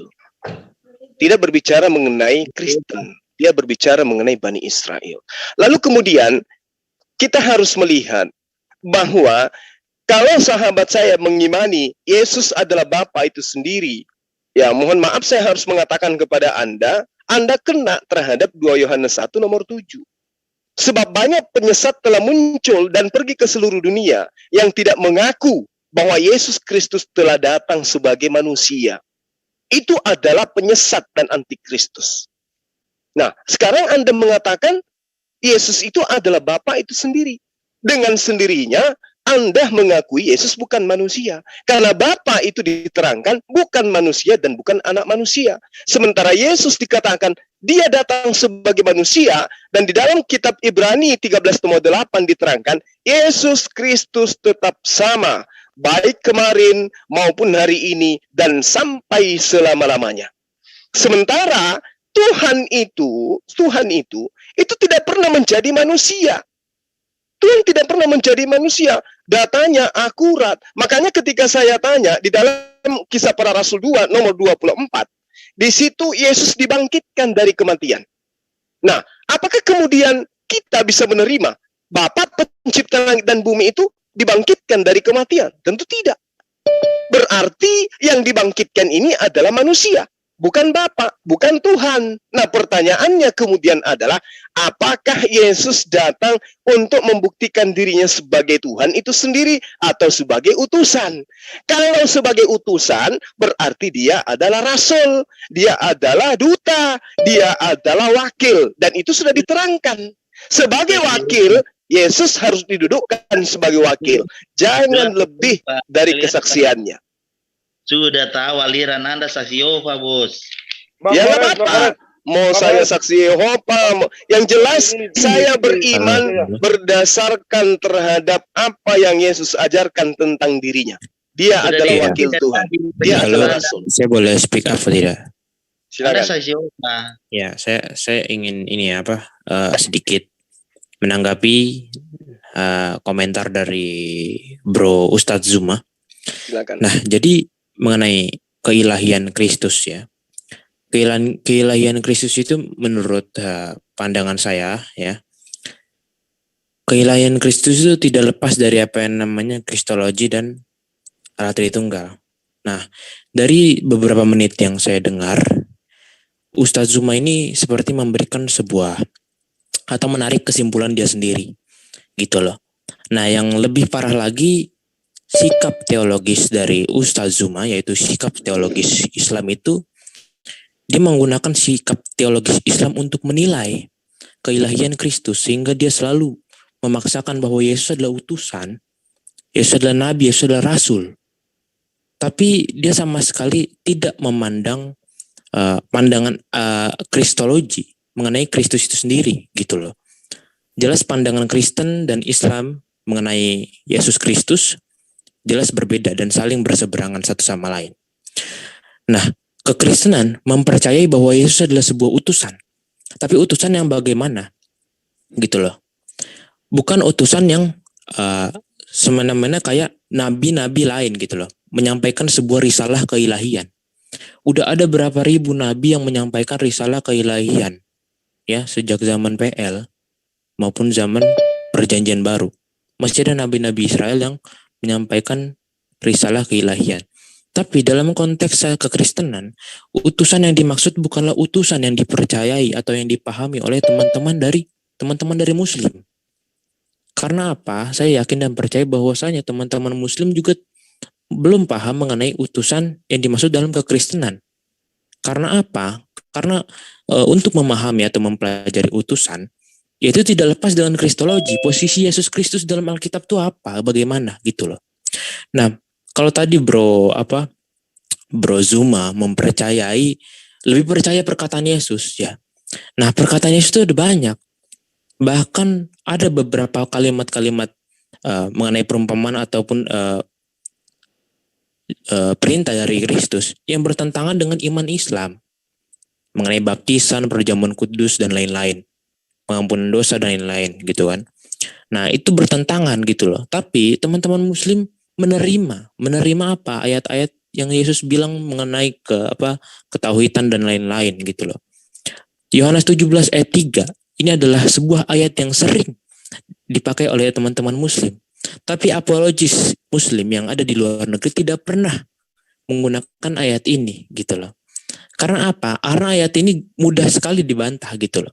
Kami percaya bahwasanya Allah itu esa. Sesuai dengan apa yang dikatakan Paulus dalam 1 Korintus 8 ayat 4. Ya, bahwasanya Allah itu esa gitu loh. Kami percaya juga bahwa itu Allah itu adalah satu gitu loh.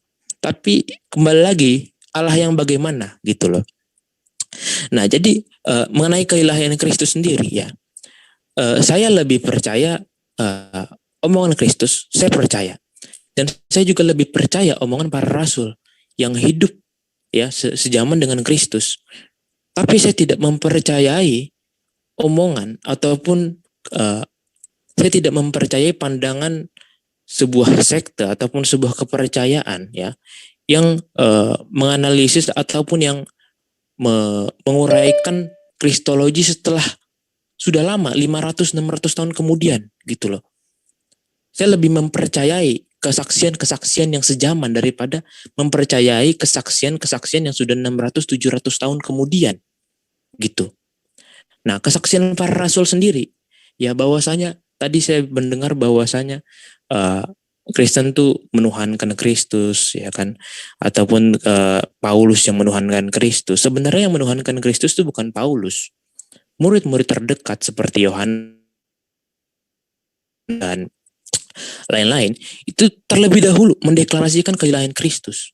Nah, ini ada salah satu blunder lagi bahwasanya Muslim tuh mengatakan bahwasanya Yesus sebagai Tuhan ya. Tuhan itu peribahasa itu bagaimana gitu loh. Ya kan? Kayak Yohanes 13 ayat 13 aku guru kamu manggil aku guru dan Tuhan gitu. Kamu itu benar gitu kan. Nah, saya juga memahami itu bahwa Tuhan itu berasal dari bahasa Melayu ya kalau tidak salah yang mungkin artinya Tuhan gitu loh.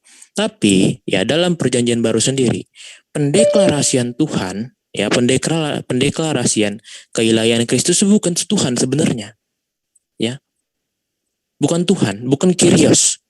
Bukan, tapi apa? Tapi sebagai firman Allah dan anak Allah. Ya. Dan sekali lagi anak Allah itu adalah sebuah gelar kemesiasan Kristus. Dan firman Allah itu adalah sebuah pendeklarasian mengenai Yohanes 1 ayat 1 bahwasanya Yesus adalah firman Allah. Yohanes 1 ayat 3, firman Allah juga menciptakan. Yohanes 17 ayat 24, firman Allah dan Bapa saling mengasihi satu sama lain sebelum dunia dijadikan. Gitu loh. Itu adalah sebuah pendeklarasian keilahian Kristus. Kristus memiliki dua nature sesuai dengan Kolose 2 ayat 9. Manusia dan ilahi. Insani dan ilahi dan jasmani gitu loh. Dan Kristus datang ke dunia sebagai manusia sesuai dengan apa? Yohanes 1 ayat 14. Ya, dan Filipi 2 ayat 5 sampai 7 mengenai inkarnasi logos, inkarnasi firman Bapa itu sendiri gitu loh. Dan inkarnasi firman itu juga disembah dengan Bapa, bersama-sama dengan Bapa. Sebab apa? Sebab Yesus bilang, kamu telah melihat Dia gitu loh. Melihat siapa? Melihat Bapa itu. Karena apa? Yesuslah yang menyatakan Bapa itu sendiri gitu loh. Karena apa? Karena Kristus itu adalah firman Allah gitu loh. Yesus itu adalah suara Allah itu sendiri. Nah, jadi firman Allah itu juga disembah dengan Sang Bapa dan Sang Roh Kudus. Karena apa? Karena itulah Allah itu sendiri. Allah yang Esa itu. Allah yang Esa adalah Allah yang memiliki firman dan rohnya. Apabila dia tidak memiliki firman dan rohnya, maka dia adalah Allah yang tidak sempurna. Nah, sama seperti teman-teman Muslim, saya mencoba untuk menganalogikan. Kayaknya udah ya kepanjangan ya. Iya, banget. Udah sedikit lagi. Kayaknya. Ya, kita sedikit yang kedua mendengarnya jadi juga juga. Bukan apa-apa, karena udah banyak yang raisen. Waduh, jangan ini dong. Iya, saya sebentar doang. Saya menganalogikan mengenai Muslim ya. ya saya menganalogikan mengenai Muslim. Allah Subhanahu Wa Taala memiliki firman, ya, memiliki kalamnya gitu loh. Nah, orang-orang Muslim menyembah Allah Subhanahu Wa Taala. Nah, di dalam Allah Subhanahu Wa Taala memiliki firman-Nya. Apakah saat orang-orang Muslim menyembah Allah Subhanahu Wa Taala, orang-orang Muslim juga tidak menyembah firman-Nya? Sedangkan ada beberapa denominasi Muslim yang mengatakan firman Allah itu bukanlah makhluk. Kami nggak pernah nyembah firman. Oke, saya tanggapi dulu sekali ini, baru nanti teman-teman Muslim ya. Jadi gini, saya menghargai pendapat Anda. Lagi-lagi saya tidak membawa materi-materi keislaman saya di dalam menghadapi Anda. Cukup membawa materi Yesus. Sampai ada yang mengatakan saya dari saksi Yehova kan. Kenapa? Karena yang saya sajikan itu, saya nggak mengatakan Anda saksi Yehova. Oke. Saya menyajikan materi dari Yesus. Anda boleh bersaksi. Anda boleh mengambil surah-surah Paulus. Yesus itu adalah Bapa itu sendiri. Yesus itu adalah firman itu sendiri. Tapi ketika dikatakan Yesus tidak mampu berbuat apa-apa, Yesus mati dan seterusnya, apa yang Anda katakan nantinya? Itu pada sisi kemanusiaannya. Nah sekarang apakah pada diri Bapa itu ada sisi kemanusiaan? Ada sisi kelemahan? Bukankah dia maha kuasa? Kalau dia maha kuasa berarti tidak ada padanya sisi kemanusiaan. Karena manusia itu lemah. Itu satu. Kemudian saya menerangkan kesaksiannya Yesus tentang dirinya. Bahwa dia adalah utusan Tuhan. Tidak lebih dari itu. Kalau ada kesaksian yang Anda utarakan malam ini yang tidak berdasar terhadap kesaksian Yesus, yaitu iman Anda. Yesus menerangkan, Yohanes 12:49, Matius 15:24, Yohanes 17 nomor 3, Matius 10 nomor 40, Matius 23 nomor 10, dan seterusnya. Yesus yang telah engkau utus, aku diutus kepada Bani Israel, Bapa Tuhan di surga yang telah mengutus aku. Yesus mengaku utusan.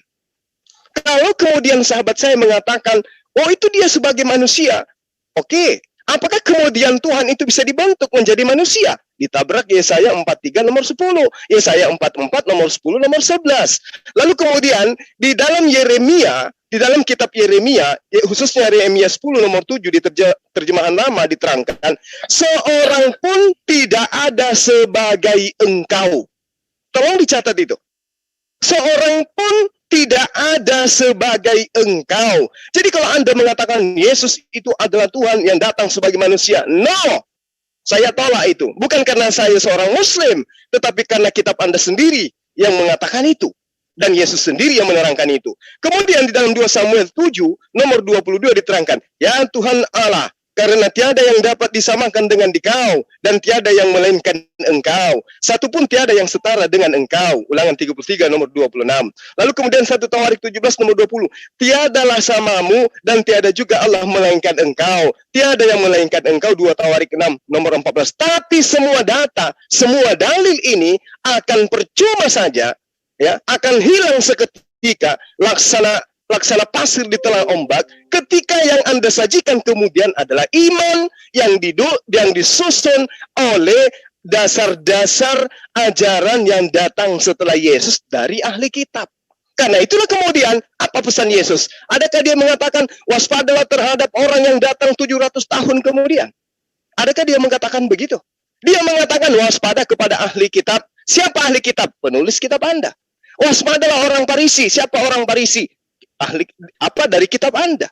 Lalu kemudian ketika Yesus menerangkan di dalam 1 Yohanes 2 nomor 13 nomor 14, wahai anak-anakku, waspadalah karena akan datang ya penyesat-penyesat antikristus yang akan datang di tengah-tengah kamu. Dan di data selanjutnya dikatakan memang mereka benar-benar berasal dari kita. Berasal dari kita, berarti berasal dari kalangan Yesus itu sendiri. Jadi jangan Anda cari ke abad-abad selanjutnya. Enggak. Lalu kemudian ketika berbicara mengenai Yesus, sekali lagi saya katakan, saya mohon maaf, saya mendudukkan Yesus berdasarkan atas kesaksiannya dia terhadap dirinya, enggak lebih. Saya mendudukkan dia sebagai apa yang Yesus ajarkan kepada dirinya, tentang dirinya.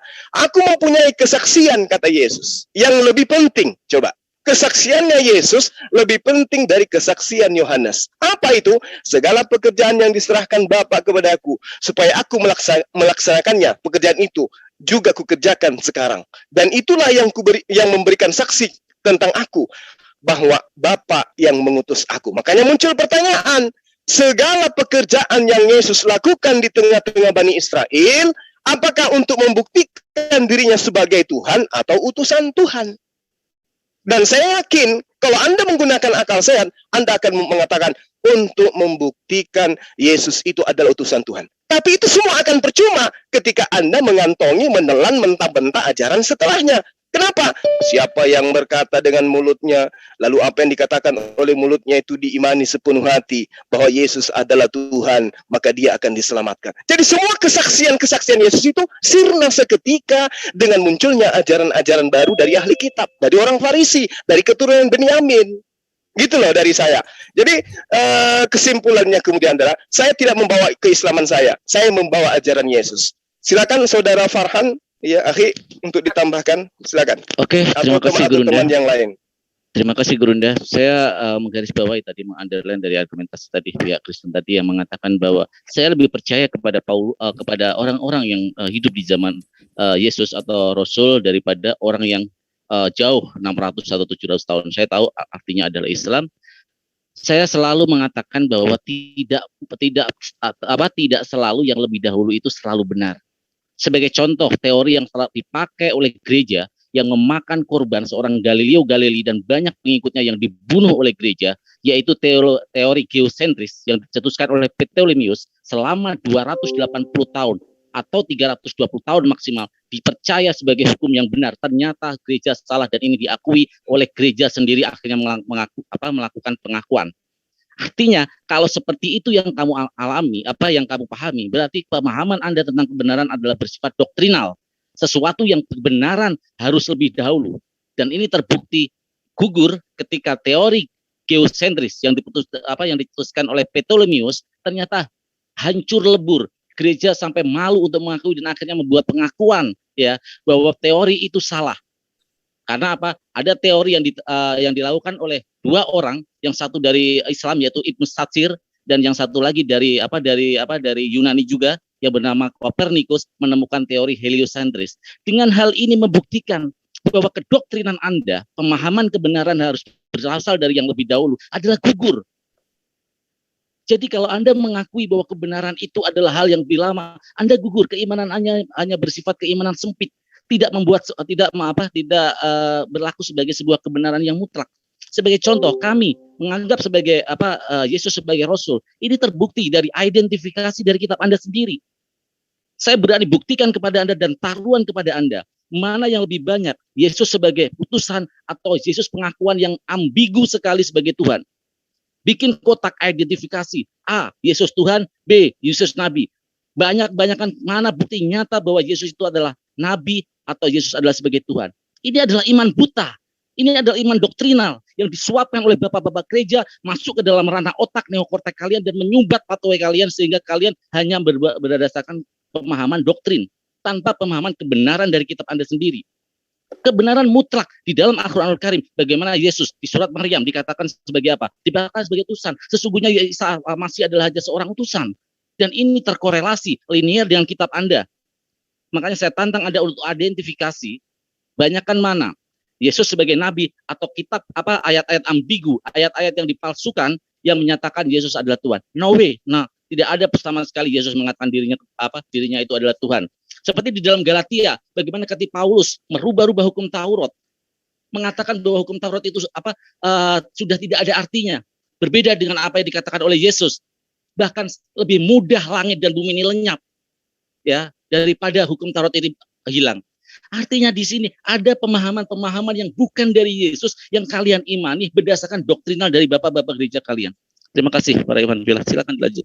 Oke, Umi ya. Halo, sebentar. Halo, Gantian dulu. Sebentar dulu. Tadi dari Kristenan. Sebentar ya, Umi ingin menanggapi tadi dari Pak Adi juga dari yang satunya lagi. Tadi Pak Adi mengatakan bukan Pak Adi ya, Bang Zuma itu adalah salah begitu kan. Bang Zuma tidak salah. Bang Zuma sedang menyampaikan dalil-dalil yang ada di dalam kitab kalian tanpa ada rekayasa, tanpa ada penafsiran. Justru kalian sendiri yang menjungkir balikan penafsiran. Saat Umi tanyakan kepada kalian, apa sih yang arti kata daripada Kristen? Kristen adalah pengikut Kristus. Tapi apa yang terjadi sebenarnya? Kalian sedang membantah apa yang Yesus katakan, apa yang Yesus ajarkan. Yang kalian ikuti adalah ajaran Paulus, benar-benar ajaran Paulus. Tadi dari siapa yang mengatakan kalau perkataan Tuhan itu bukan ajaran dari Paulus, tapi di sini Umi bisa membuktikan. Di dalam 1 Korintus pasal 8 ayat 6, di sana Pauluslah yang justru mengatakan Yesus itu adalah Tuhan. Namun bagi kita hanya ada satu Allah saja, yaitu Bapa, yang daripadanya berasal segala sesuatu dan untuk Dia kita hidup, dan satu Tuhan saja, kata Paulus. Artinya Pauluslah yang mengajarkan bahwa Yesus itu adalah Tuhan. Tadi kembali kata siapa, Pak Adi?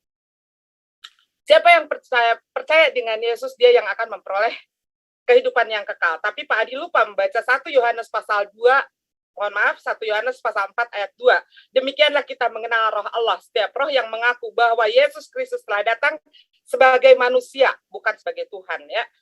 Kemudian tadi juga dikatakan oleh Pak Adi bahwa Yesus itu Allah itu sendiri. Sekarang mari kita baca.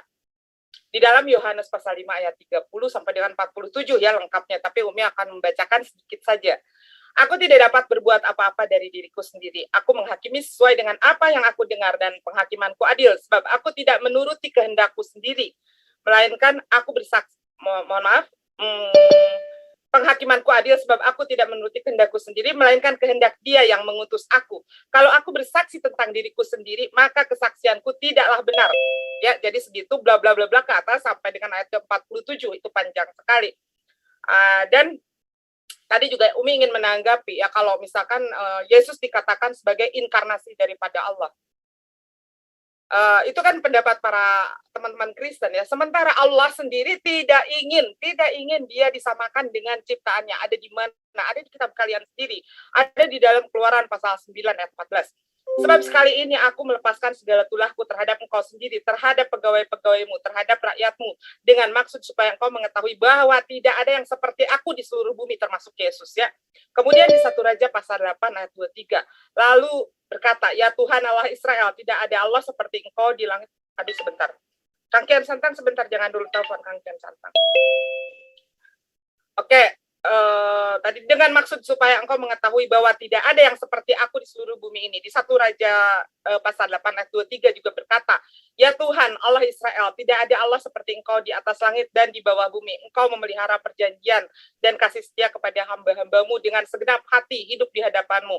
Kemudian di Yesaya 46 ayat 5, kepada siapakah engkau hendak menyamakan aku, hendak membandingkan dan mengumpamakan aku sehingga kami sama. Kemudian di Yesaya 46 ayat 9, ingatlah hal-hal yang dahulu dari sejak purbakala, bahwasanya akulah Allah dan tidak ada yang lain, akulah Allah dan tidak ada yang seperti aku. Ya, jadi seperti itu. Nah, kemudian tadi juga mengulas apa yang dikatakan oleh Bang Farhan yang mengatakan bahwa kalian percaya Yesus, tapi kenapa kalian tidak percaya dengan ayat-ayat yang menyatakan Yesus sendiri dengan ikhlas, dengan penuh kesadaran bahwa Dia hanyalah utusan, Dia tidak bisa berbuat apa-apa tanpa Dia yang mengutus aku. Kata Yesus itu. Ya kan? Bukankah kalian menyatakan bahwa kami adalah pengikut Kristus? Kenapa apa yang dikatakan oleh Kristus tidak kalian ikuti? Malah kalian eksegesis seperti itu, hanya untuk mencari pembenaran bahwa Yesus adalah Tuhan. Apa yang dikatakan Bang Farhan tadi benar. Kalau misalkan, kenapa ini teman-teman Kristen selalu mengatakan, oh kenapa ini tiba-tiba aja kitab yang baru datang, atau tadi mohon maaf, saya tidak setuju dengan perkataan bahwa Islam adalah sekte. Justru kekristenan lah yang sekte. Islam adalah agama besar, agama samawi, agama Abrahamik. Ya, jadi tadi dikatakan bahwa kami lebih percaya kitab terdahulu atau pernyataan-pernyataan terdahulu begitu kan, dibanding dengan kitab yang datang atau agama yang datang 600 tahun kemudian. Saya analogikan kepada Anda umat Kristen. Saya analogikan dengan undang-undang Orde Lama dan undang-undang Orde Baru. Siapa yang bisa merevisi undang-undang Orde Baru, merevisi undang-undang Orde Lama, atau undang-undang Orde Lama yang merevisi undang-undang Orde Baru? Tidak mungkin undang-undang Orde Lama merevisi undang-undang Orde Baru. Karena undang-undangnya aja belum ada. Yang bisa merevisi tentu yang belakangan datang. Yang bisa membenarkan, mengkoreksi apa yang salah di dalam kitab-kitab yang terdahulu adalah pasti kitab yang belakangan datang. Seperti halnya undang-undang ya. Jadi begitu aja. Mohon dimengerti nih umat. Mana Tuhan yang maha besar itu kalau firman bisa dirubah. Nggak usah itu. Hargain orang lain. Allah yang maha besar itu. Di sini orang lain di sini raise hand. Umat Kristen. Halo, boleh saya ngomong nggak, Bang? Raise hand lah, pakai etika, raise hand. Sabar satu-satu. Bartogi nggak sopan. Saya boleh menanggapi. Silakan Bang Al-Hujah, dilanjutkan Bang Al-Hujah. Iya, tadi yang disampaikan Ustadz Zuma dengan Mbak tadi itu sebenarnya kita bingungnya ya ketika kita membaca Bible ya. Ketika kita membaca Bible, contoh, kalau saya membaca Bible tentang ayat-ayat yang mengatakan bahwa Yesus itu mengaku dia adalah utusan, maka teman-teman Kristen akan menyanggah dengan Yesus adalah firman Allah dan begini dan begitu. Begitu juga ketika kita menggunakan ayat-ayat yang secara jelas itu pengakuan Yesus bahwa dia bukan Tuhan, kalimatnya jelas, tidak butuh penafsiran eksegese, tidak butuh, jelas dari Yesus bahwa dia mengatakan dia bukan Tuhan, lalu ada ayat tandingan dari teman-teman yang itu sebenarnya adalah penafsiran yang dipahami begitu. Jadi saya kira kalau standar kita membaca Bible itu hanya mengimani penafsiran, maka dari beberapa ayat mungkin ya dalam satu hari saya bisa menemukan lebih dari 10 ayat yang di sana sebenarnya teman-teman Kristen lebih mengimani penafsirannya daripada ayat yang tertulis. Karena yang disampaikan Bang Zuma, kemudian Mbak tadi tentang Yohanes 5 ayat 30 dan 31 itu jelas. Dan ketika saya akan menentang itu dengan Yohanes 8 ayat 14 bahwa Yesus itu membenarkan persaksian dirinya, saya tabrakkan dengan Yohanes 5 ayat 30 bahwa dia mengaku hanya utusan, lah maka kalimat yang jelas dalam ayat tersebut adalah Yesus mengaku utusan dan dia tidak bisa berbuat apa-apa. Sedangkan penyaksian Yesus itu benar dari Allah, kemudian dipahami dia adalah Allah, kemudian melarikan lagi kepada Yohanes 1 ayat 1 adalah firman Allah, itu sebenarnya yang diimani adalah penafsiran. Jadi ketika ayatnya jelas dibantah dengan ayat yang diimani penafsiran, maka selamanya tidak akan pernah ngena itu. Gitu loh maksud kami. Mungkin Anda teman-teman Kristen dalam memahami itu mungkin standarnya memakai apa ya namanya, ilmu apalah, mungkin ada bukunya, oh standar memahami Bible itu begini loh. Ayat yang jelas itu bisa dikalahkan dengan ayat yang penafsiran. Nah, kalau seperti itu kan enak kalau ada standarnya. Jadi kita tidak salah terus. Soalnya contoh, ini beberapa kali saya bertemu dengan teman-teman Kristen, itu jawabannya itu kalau ada 30 orang, 30 itu gak ada yang sama semua gitu. Saya pernah mengatakan bahwa Tuhan Bapa itu memiliki jasad. Ya, Tuhan Bapa punya jasad, Tuhan Yesus punya jasad. Mereka gak terima, gak bisa. Mereka menggunakan ayat Yohanes bahwa Bapa itu tidak terlihat begini, intinya gak punya jasad. Setelah saya bawakan ayat-ayat yang jelas bahwa Bapa Tuhan itu punya jasad, mereka menafsiri ayat yang jelas itu. Ini kan gimana kan seperti itu, ayat yang jelas itu dibantah dengan ayat yang gak jelas, kemudian yang diimani penafsirannya. Monggo, silahkan. Boleh saya pantau? Orang Kristen saya dulu yang ngomong ya, dari Kristen saya dulu yang ngomong. Ya, jadi sorry lah ya buat saudara kita Muslim. Memang kita jauh beda ya. Karena kalau orang Kristen itu jelas diberi rahasia, diberi kelebihan, berakal ya. Jadi kami maklum kalian kurang paham soal Alkitab itu. Yang kedua, orang Muslim akan meragukan ketuhanan Yesus itu. Kami juga paham, sebab ketika nanti kita akan bicara tentang mukjizat, orang Muslim akan berkata, Nabi ini juga bisa bermukjizat. Oke, tetapi tingkat tertingginya tinggal satu. Kita baca di Ali Imran 135. Allah berkata, siapa yang mampu mengampuni dosa? Ya toh? Ini tingkat tertinggi.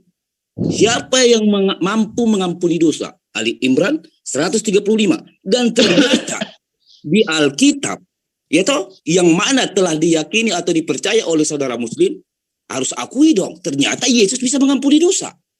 Tidak ada ayatnya itu, nggak ada ayatnya. Saya boleh dibaptis malam ini kalau ada ayatnya Yesus mengampuni dosa.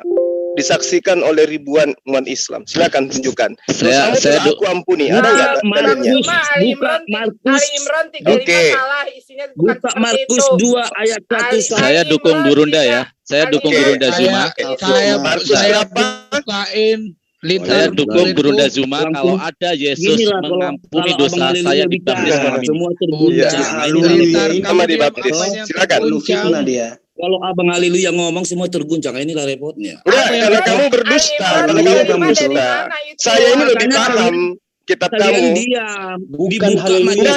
Tadi sebutkan di mana tadi? Coba tunjukkan.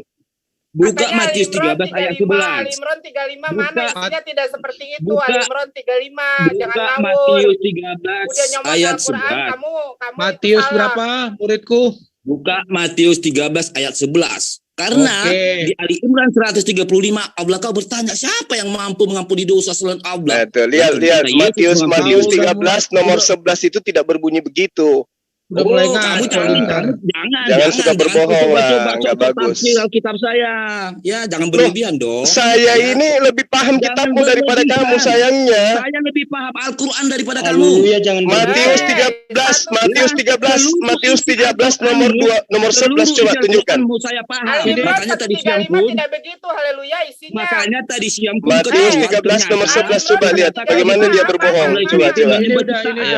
Coba lihat nomor 11-nya dia. Tolong kondusif ya. Kepadamu Ayo kita kupas Matius. Coba Matius 13 nomor 11 coba lihat si pembohong ini. Coba apa yang dikatakan tuh? Jangan terguncang, santai.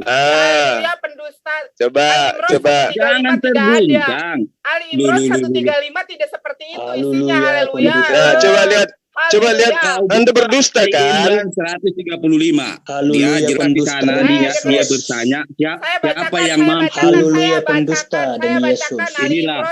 Jadi saudara-saudaraku Kristen paham toh? Kalau Abang Haleluya bicara mereka ini terguncang ya. Karena kamu pendusta. Karena kamu pendusta. Kamu berbohong. Kamu katakan. Baru saya bicara terguncang toh. Jadi namamu memang cocok haleluya. Kamu itu manusia halu.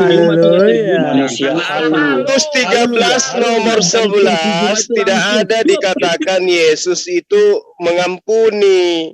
Itu makanya selalu bilang panjang lebar mengampuni di Markus 2 ayat 10. Bangda Zuma. Enggak ada. Matius 13 nomor 11. Markus 10 Bang. Markus 2 ayat 10. Markus 2 nomor 10 juga tidak mengatakan itu. Kalian semua kalian ini halusinasi. 10 aja gitu loh. Ayat 10 Bang. Berapa Markus 2? Haleluya. Itu udah dibukain tuh. Al-Imran 135 tidak seperti itu. Mulai di mute. Tak begini, mulai di mute. Aku yang mute, kau ribet lintar. Ini gurumu yang mute. Harusnya kan saya yang bicara. Kalian dari tadi ngomong terus Haleluya diam aja. bawa ayat berbohong. Kalian enggak malu apa gini? Itu Matius 2 ayat 10. Kalian bicara, kami diam loh. Gurumu yang ngomong. Haleluya, kenapa kamu nggak istilah Ketika Muslim bicara, kami sangat menghargai kalian. Dengar baik-baik.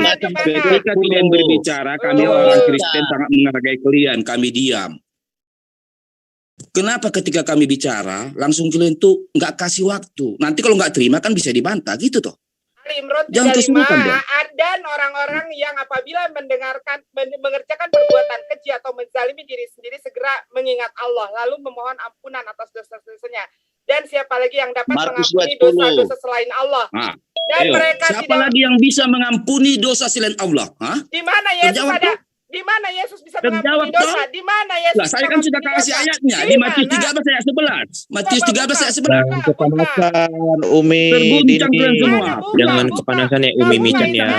Kamu ngais-ngais ketuhanan Yesus di dalam kepanasan Umi Al-Quran. Dini. Jangan Kenapa mengais-ngais? Kalau kau ngais-ngais Alkitab saya diam kok. Ketika kau sibuk tentang Alkitab, saya diam. Wah, nampak sekali kau terguncang ya. Haleluya terguncang. Haleluya terguncang. Santai men. Santai men. Di mana-mana kulihat ini perempuan kok di mana nggak ada akhlaknya dia. Bisa santai gitu. Haleluya nggak punya akhlak goblok. Yesus sebagai Tuhan goblok. Dan orang-orang apabila mengerjakan perbuatan jangan di-mute lah, jangan di-mute, santai aja. Saya mute, Mas.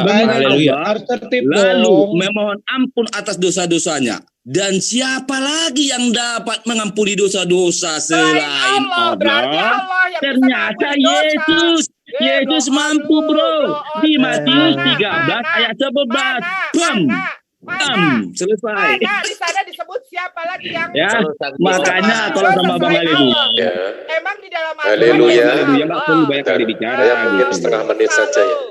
Untuk Ya. program Haleluya ini setengah menit saja ya.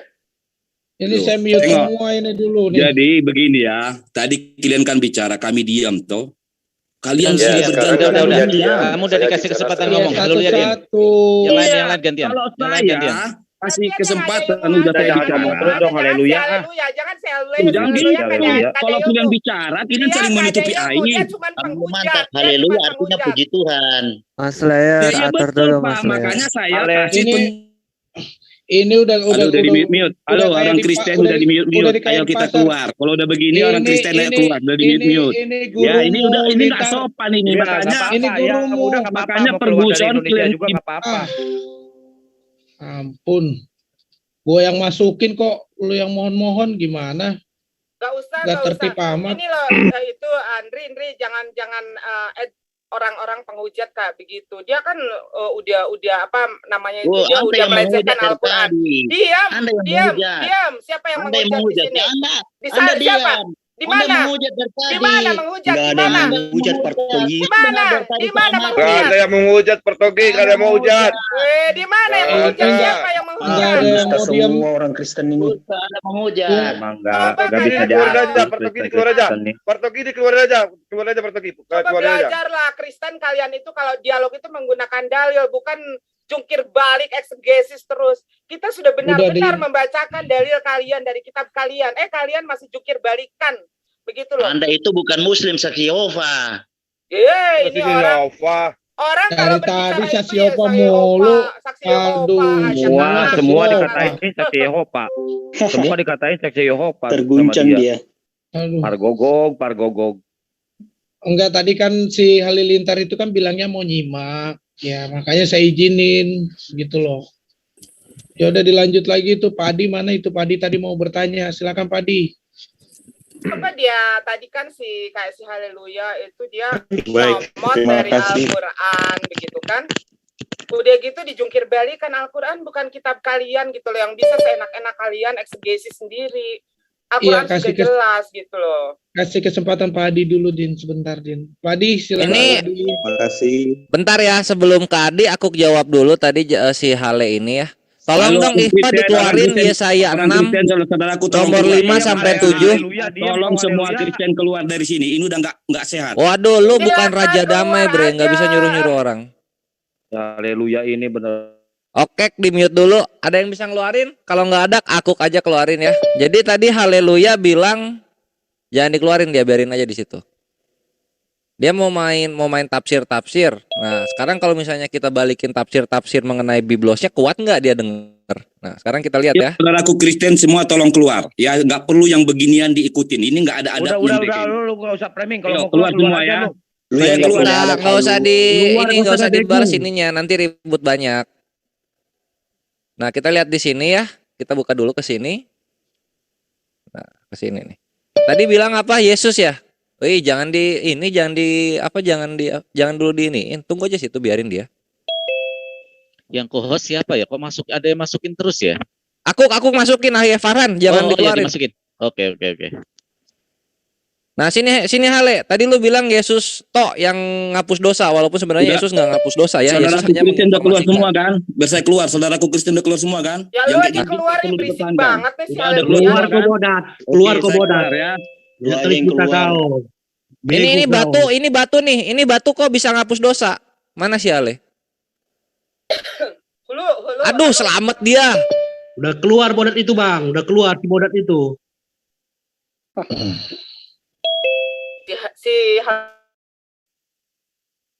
Sini Hale, lihat ke layar. Nih. Seorang serafim itu terbang mendapatkan aku, di tangannya ada bara. Ada bara ini. Nah, bara kan batu ya, batu api. Nah, terus lu lihat di sini. Ia menyentuhkannya kepada mulutku serta berkata, "Lihat, ini telah menyentuh bibirmu, maka kesalahanmu telah dihapus dan dosamu telah diampuni." Yesus nggak jauh beda sama batu nih. Dar. Meledak lu Hale. Batu bisa ngapus dosa Hale. Biblos lu yang bilang. Gitu loh. Selamat datang di kebenaran. Silakan dilanjut lagi. Ya silakan Pak Adi. Bang Kores, keluaran 2914 juga begitu Bang Kores. Tai kepo bisa ngapus dosa. Keluaran Nanti berapa? dulu Bang Emil. Keluaran 2914. Kores, kita debat yuk. Ya, Lu bilang tadi itu bara, itu batu. Itu memang kekeliruan kamu itu memang konyol sekali. Kenapa kok konyol ya? Bara itu orang, bro. Dari mana kamu bilang bara itu batu? Oh, tinggal begini aja, kita ke bahasa Yunaninya aja. Nggak bisa kabur kalian kalau kita udah ke bahasa Yunani. Iya, bara itu apa? Bara itu ya batu bara. Ibrani. Ini. Bara. Ya ampun, batu bara. Bara itu apa menurut Ini kamu? apa? Ini apa? Rumput laut. Dar, kena lagi ke Kristenan. Selamat datang di kebenaran. Kamu lihat teks Ibraninya. Oh, mau teks Ibraninya, wah makin hancur kalau ke teks Ibraninya. Hancur. Nah, kita buka ya Yesaya 6. Yesaya 6. Makin hancur. Makin hancur serius. Nih. Yesaya ya. Jadi kalau kekristenan nggak tahu bahasa Inggris, Yesaya bahasa Inggrisnya Yesaya 6 verse 7. Ini langsung kandang kekristenannya sendiri, Bible Hub. Kita lihat. Ini nama bara dalam Ibrani itu Rispah. Mana dia? Bentar. Nah, Rispah ya, perhatiin. Oi, Rispah. Sekarang kita buka. Rispah apa sih? A glowing stone. Batu yang menyala-nyala. Dar, batu bisa menghapus dosa. Masih mau ngelawan? Masih mau ngelawan ya? Enggak, lucunya tadi bawa Ali Imran 135. Udah jelas di dalam Ali Imran 135 hanya Allah Subhanahu wa taala yang menghapuskan dosa. Si haleluya. Bawa Yesus lagi ke dalam Al-Qur'an. Enggak, maksudnya ya gini juga Umi, apa namanya? Kisah para apostolos kalau misalnya kita lihat. Kisah para Kores. Keluaran 2914 juga gitu loh Bang Kores. Tai kepo bisa ngapus dosa. Kisah para apostolos 3 ya, kita lihat. Iya, ini aja dulu. Nah, kisah para apostolos 3, perhatiin di sini. Mana? 13. Keluaran 2914 lah Bang Kores. Ya ini dulu, Abdul dulu. Kita kasih Abdul dulu. Ini kan Yesus Bang tuh Kelvin, Bang Kelvin. Berarti Ya. tadi Yesus itu sama dengan batu ya? Iya, kalau gini ya, ikhwah, kalau misalnya Hale bahwa Yesus bisa ngapus dosa, kita tandingin dulu ke batu bara, jangan dulu ke Allah. Ke batu aja dulu. Bisa ngalahin ke batu.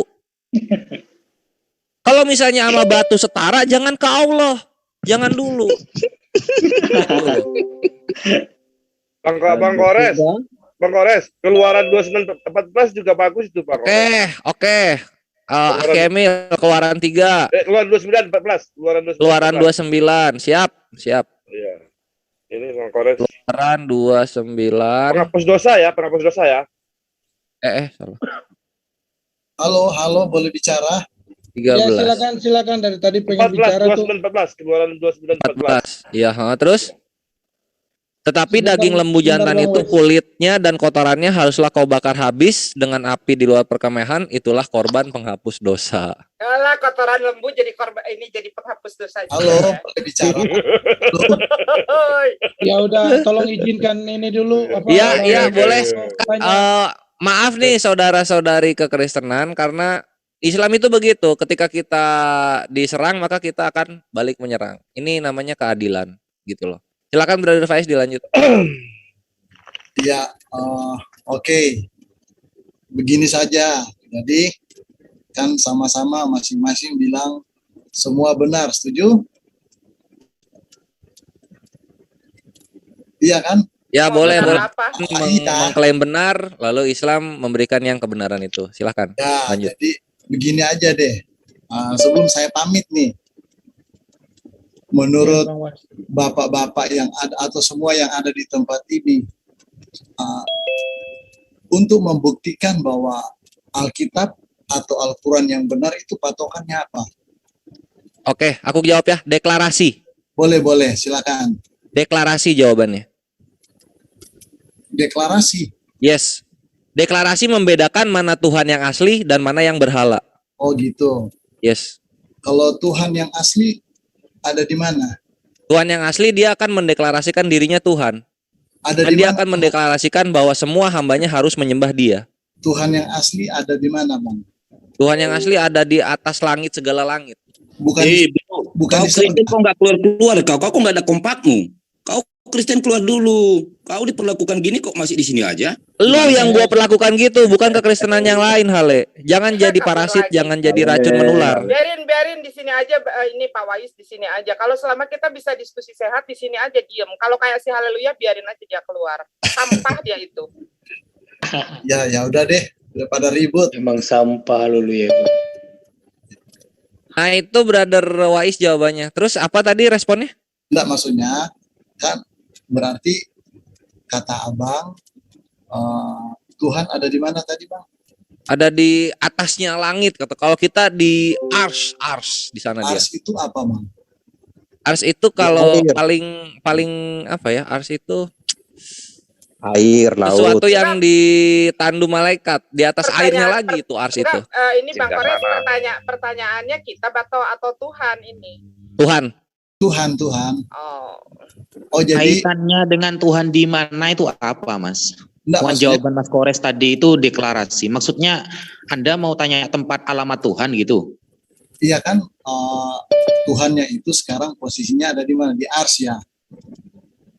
Tunggu, kaitannya dengan pembahasan jenengan pertama maksudnya? Kan tadi kan saya awali sama-sama ini merasa benar. Jadi maksudnya gini, dari pihak saya bilang, oh Alkitab benar, oke? Ini Kristen apaan ini? Kok nggak ada kompakmu ya? Diam kau, Haleluya. Dulu bro, kau keluar dulu. Udah ganti-ganti nama lagi. Namanya apa, Wildan ya? Namanya Wildan ya? Coba ngomong lagi tadi si Ale. Dodi. Oh sip, ya lanjut Brother Wais. Monggo Brother Wais. Jadi yang ditanyakan kitab yang kebenaran dari kitab mana yang benar, maksudnya begitu kan pertanyaannya. Mana ini Wais? Agama katanya Umi, agama. Nah, ini aku akan alihkan ke Ustadz Wafi ya. Tadi jadi clearnya di situ siapa namanya? Brother Wais, deklarasi. Di sini kita ngobrolin deklarasi mengenai akulah Tuhan itu kan ada di Yesaya 40 nomor 18, di kita ada di atau Hayat 14, mengenai minta disembah ada di Yeskiel 40 nomor 20, di kita ada di atau 14 juga gitu. Nah, jadi deklarasinya itu yang penting untuk membedakan dengan berhala. Nah, sekarang kalau misalnya pertanyaannya berbeda dengan topik yang pertama Brother Wais tanyakan, silahkan dilanjut ke Ustadz Wafi. Selamat datang di kebenaran. Orangnya juga udah nggak ada. Ya ini ada Bang Adi ini dari tadi udah nunggu sabar. Oh ya silakan lanjut. Izinkan Bang Adi. Kalau saya katakan Tuhannya orang Kristen itu ada di atas bed suci itu kira-kira gimana? Ini ada kan Kristennya kan? Jadi ada 3 Sadovi, ini ada Benjamin, Rafael, Adi, dan Asad. Lanjut aja. Ya. Saya tanggapi si Kores ya, karena dia kutip ayat tapi dia nggak paham. Jadi begini Kores, segala sesuatu yang ada di Kristen brengsek juga kau berarti ya, nggak ada kompakmu. Saudara kau udah diperlakukan gini, kau nggak mau keluar. Aduh. Lu paling benar. Brengsek sama sesamanya, waduh. Parah. Paling benar pokoknya. Hale kekristenan yang merasa paling benar. Kudusnya parah. Cip, jangan ditambahin udah. Lanjut. Ya, jadi bara di situ ada di tempat di atas mesbah, bro. Nah, mesbah itu ada tempat bakaran korban. Nah, korban apa itu? Ya, kamu tenang dulu. Bukan ini kita bahas apa ini? Bahas mengenai batu bara tadi, Bang. Batu bara tadi yang penghapus dosa tadi. Oh, yang penghapus dosa tadi. Ya, jadi korban yang diberikan di atas mesbah itu memang akan menyucikan segala sesuatu. Nah, bara itu memang ditempatkan di atas mesbah itu. Mesbah tempat persembahan. Sehingga yang batu itu ketika dikenakan kepada mulut siapa tuh tadi? Yang tadi berokut. Yesaya, Nabi Yesaya. Itu akan menyucikan karena di dalam imamat pun dikatakan bahwa barang siapa yang menyentuh darah itu di dalam bait suci itu dia akan menjadi kudus, akan ditahirkan. Jadi kalau kamu baca ayat itu ya memang penuh perlambangan-perlambangan, bahasa-bahasa alegori. Nah, bahasa-bahasa alegori ya gitu. Jadi nabi pokoknya tokoh-tokoh perjanjian lama sama perjanjian baru itu mereka nggak tahu apa yang mereka ucapkan ya. Karena begini, karena berbicara batu di situ kan, batu yang tadi bro katakan itu kan, itu yang ditulis di dalam Yesaya itu kan jelas bahwa batu itu diambil dari atas mesbah. Itu nah sekarang mesbahnya atau batunya yang ngampunin dosa? Iya, makanya batu di atas mesbah itu melambangkan apa? Gitu. Melambangkan apa batu itu? Jadi kalau bro baca di perjanjian baru pun dikatakan bahwa Yesus itu adalah batu penjuru dan sebagainya, dasar kebenaran. Jadi apakah batu bara Yesus itu? Bukan berarti Yesus itu jadi batu kayak benda yang kita lihat kan? Artinya itu gini, ketika Yesus disebut batu, di sini kita harus mesti menerima kenyataan bahwasanya karena batu bisa menghapus dosa, maka julukan untuk Yesus paling tepat itu ya batu. Batu penjuru itu bro tahu nggak? Itu pengertiannya apa? Iya, itu ada di 1 Petrus 2 nomor 4, batu yang dibuang oleh para yang buat bangunan. Batu penjuru itu kan diletakkan ketika membangun bait suci. Begitupun. Enggak, maksudnya gini, Asad, gue mulai bosan karena apa ya? Karena gue kan datang dari Islam ya. Islam itu keimanannya ya mengimani apa yang tertulis aja yang dibaca. Kalau misalnya udah mulai pemahaman, tafsir, penjelasan itu kami nggak menerima. Itu bukan tafsir. Memang batu penjuru cornerstone yang ada di bait suci itu begitu. Nah, itu sekarang di Yesaya itu batu bara atau batu penjuru? Iya, jadi makanya julukan batu itu bro harus paham. Nggak ada masalah dengan julukan batu. Yang kita bahas di awal kan batu bisa ngampunin dosa. Iya, makanya kan sekarang saya tanya, batu yang diambil dari atas mesbah itu, mesbah bakaran itu, tempat di mana korban itu dipersembahkan. Nah, sekarang Yesus ini kita berbicara dia pun sebagai korban penghapus dosa. Nah, dia di atas mesbah atau di atas salib dia itu? Iya, makanya saya bilang kan itu bahasa penggambaran. Ini dia, my bre.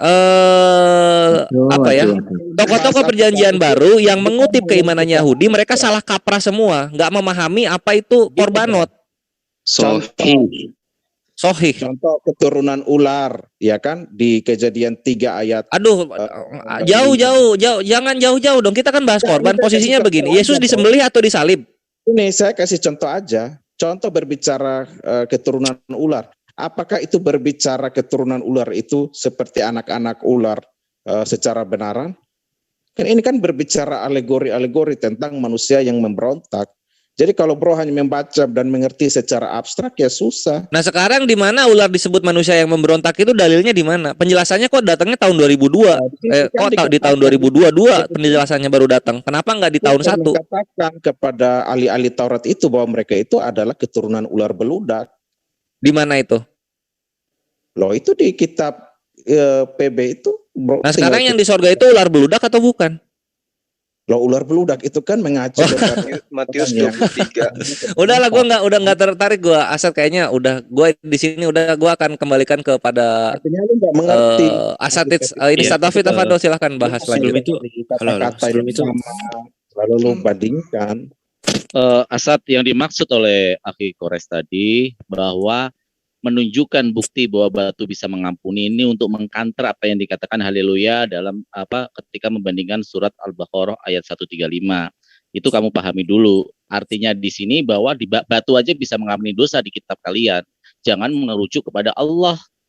Bahwa di situ haleluya memotong yang mengampuni dosa siapa? Allah. Di situ dikorelasikan dengan Yesus. Jadi jauh gitu loh. Itu yang mau sampaikan nama Akhi Kores. Jadi salah. Perspektif kamu sudah salah untuk memberikan bukti-bukti itu.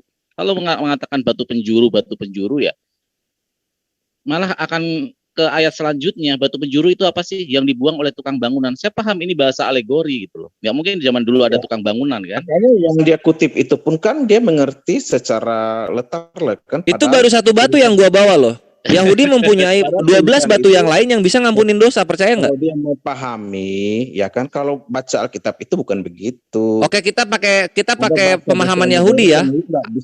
Mau dikasih lihat nggak batu yang lain yang bisa ngapus dosa? Batu lempar Ka'bah. Saya mau menanggapi dulu dong, boleh tidak?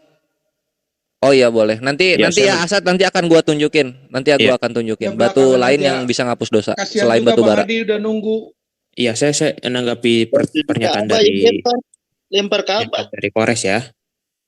Iya, itu yang lempar Ka'bah itu bisa dilihat juga di Yohanes 8 nomor 9, perhatiin ya. Ada fungsinya ketika batu bukan lempar Ka'bah, lempar jumroh maksudnya. Iya. Nah, ini perhatiin. Yahudi juga melakukan lempar jumroh, jangan terguncang. Tadi yang ngomong, perhatiin di sini. Kita lari ke Yohanes ini praktek Yahudi lempar jumroh. Nanti kita akan nangkep maksudnya di sini. Nah, perhatiin. Dalam Islam itu lempar jumroh artinya simbolis untuk melempar setan supaya setannya lari kan gitu ya. Perhatiin Yahudi yang lakukan Yahudi. Setan tidak takut batu. Nah, masa? Coba lihat ini. Setan coba lihat ini. Batu. Masa? Coba lihat ini. Coba lihat ini dibaca. Lalu mereka mengambil batu untuk melempari dia, tetapi Yesus menghilang dan meninggalkan bait Allah. Kok mirip ya? Batu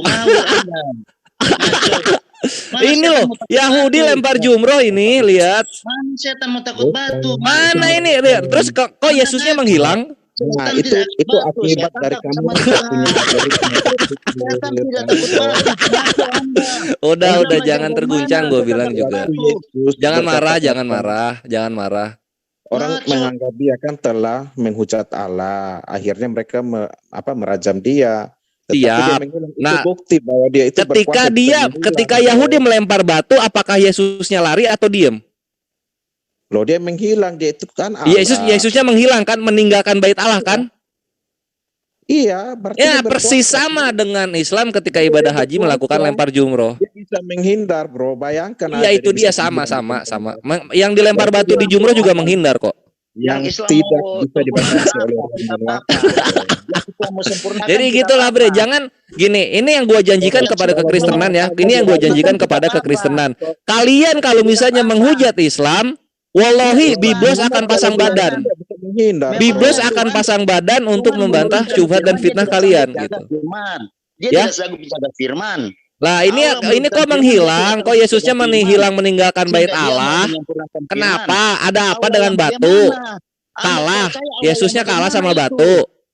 Bagaimana Anda percaya Allah besar tapi dia tidak sanggup jaga firman yang dia turunkan? Yang sanggup jaga firman yang dia turunkan apa? Firmannya itu bersama dengan mulut nabi-nabinya, bukan yang ditulis orang-orang Yunani. Bukan ditulis oleh orang-orang Yunani. Ini bukan firman Tuhan, my bre. Ini tulisan orang-orang Yunani. Disandingkan dengan manusia. Ini bukan firman Tuhan, ini tulisan orang-orang Yunani. Ini tulisan orang-orang Yunani. Coba Anda baca, coba Anda jawab. Ini lihat coba, mana ada Tuhan ngomong huruf hitam gini, lalu ia membungkuk pula dan menulis di tanah. Firman mana yang disempurnakan? Nah, ini perhatiin ini. Firman yang disempurnakan itu, nih perhatiin ya, Lu perhatiin di sini kita lari ke Ulangan, perhatiin. Nih, kita lihat di sini, Ulangan 22. Lucu. Nah. Lu kok lucu, katanya mau nanya yang mana yang disempurnakan, kita kasih lihat dulu yang salah dong, iya enggak? Kita kasih lihat dulu yang salah. Nah, ini. Apa yang salah? Ini yang salah, lihat yang ini. Apabila seorang bertemu dengan gadis yang masih perawan, belum bertunangan, memaksa gadis itu tidur dengan dia dan keduanya kedapatan, maka haruslah laki-laki yang tidur dengan gadis itu memberikan 50 shikal perak kepada ayah gadis itu, dan gadis itu haruslah menjadi istrinya. Gak ada dalam Islam pemerkosa dikawinkan dengan korban. Selamat datang di kebenaran. Umur 8 tahun dia ambil. Apa itu? Dia berpikir di mana? Umur 8 tahun dia jadikan istri. Lah ini pemerkosa dikawinin sama korban, kenapa? Ini salah ini. Nah sekarang umur 9 tahun dinikahkan, ini lebih baik daripada Ribkah yang menikah di umur 3 tahun gitu loh. Gak percaya Yahudi umurnya 3 tahun menikah? Gak percaya? Aduh, ini dilihat dulu dong di sini dong. Aduh, dia kabur-kaburan dia. Kok mau kabur-kaburan kamu ya? Kita lihat sekarang nih, ini agamanya Yesus, kita lihat agamanya Yesus. Kita lihat agamanya Yesus. Anda bilang agama paling benar. Iya. Nah, sekarang ini nih, ini kita akan kasih lihat lagi yang salah, jangan terguncang lu jangan terguncang. Kita akan kasih lihat lagi agama yang salah itu yang seperti apa. Ini agamanya Yesus ya. Ini agamanya Yesus. Ini kita akan kasih contoh, tunggu di situ, sabar. Sabar, ini kebenaran akan menyakiti diri lu lagi nih. Ya. Tunggu di situ. Aman Akhi Emil, aman. Nah, lihat nih. Nih Genesis ini nih, perhatiin di sini ya. Perhatiin di sini. Ini Ribkah, kita kasih lihat Ribkah. Anda tahu apa itu agama? Ini perhatiin nih. Ini. Udah jangan kabur lu, jangan kabur. Ini gue buktiin di sini. Nah, sini nih. Ini perhatiin nih. Ini Ribkah kawinnya umur berapa nih Ribkah nih? Enggak, Anda jelaskan apa itu Jangan kabur, bre. Kok kabur-kaburan kamu? Nah, ini. At the period Rebecca was born and he waited until she was fit for marriage 3 years and then married her. Gua bahasa Indonesiain. Rebecca ketika lahir dan dia si Ishak menunggu untuk dia siap menikah ketika berumur 3 tahun. Jedar meledak nggak lu?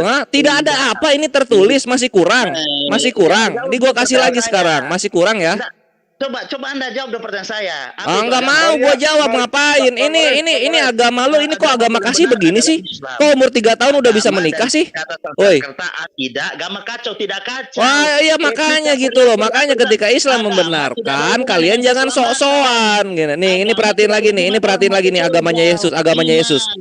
A girl 3 years and 1 day old can be betrothed via sexual intercourse. Apa ini bahasa Indonesianya? Seorang wanita umur 3 tahun lebih 1 hari bisa ditunangkan dengan cara bersetubuh.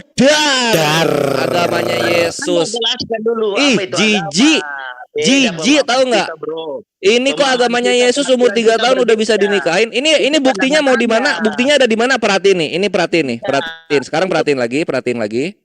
Gua kasih lihat lu, gua acak-acak lu pakai data. Nah, nangis nggak lu? Perhatiin, ini ada namanya Lina Medina ya. Perhatiin nih. Apakah di Al-Quran mencatat begitu? Enggak, ini di Biblosnya lu, agamanya Yesus begitu. Ini perhatiin di sini. Nah, ini terus kita lihat di sini. Nah, ini. Udah lu jangan kabur lu. Nah, ini. Lina Medina of Peru became the youngest person. Ini perhatiin ya. Became a youngest person to give birth when she had a baby named Gerardo at just the age of 5. Tahun 1939, Lina Medina, orang Peru, ini menjadi ibu paling muda Karena dia melahirkan bayi bernama Gerardo di umur 5 tahun. Dar, meledak lagi. Omong kosong apa ini, datanya ada.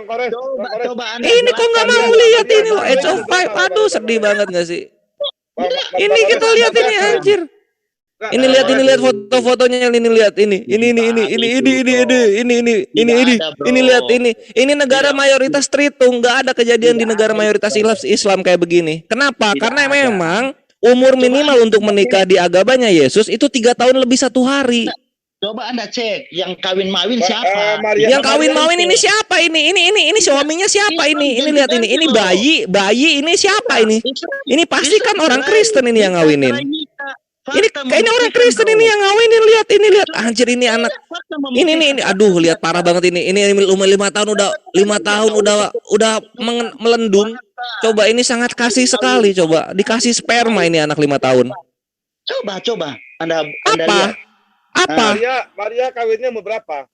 Ini apa ini?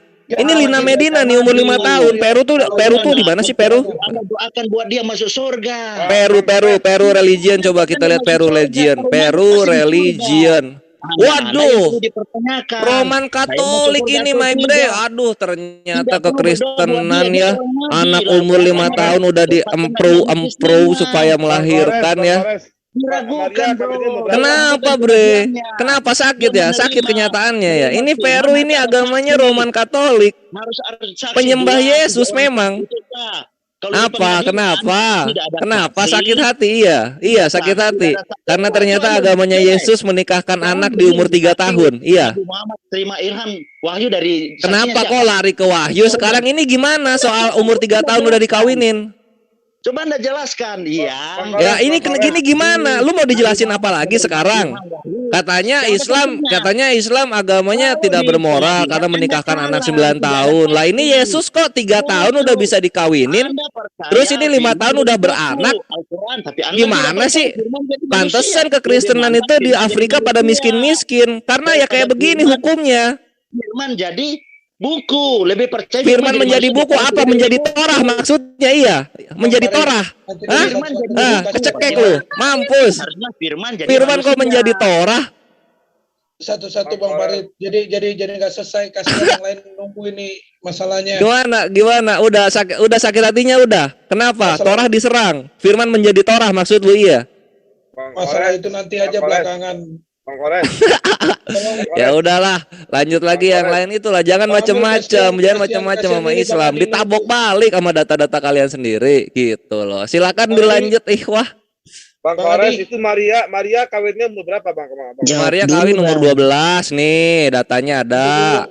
Satu. Bang Kores. Kenapa Akhi Zion kenapa? Jawab dulu Bang. Enggak itu Bang Adi mau nanya dari tadi. Oh iya udah silakan Bang Adi silakan. Jangan aku lagi lanjut yang lain. Bang Adi silakan Bang Adi. Baik, selamat pagi. Udah pagi nih. Jadi kebenaran itu kan harus disampaikan penuh kasih dan penuh kebenaran. Jadi kembali saya tadi ke Bang Juma karena saya sangat tertarik pemahaman beliau dan saya harus ulang lagi pemahaman itu di mana penduluannya di Yohanes 5 saya bacakan dulu ya.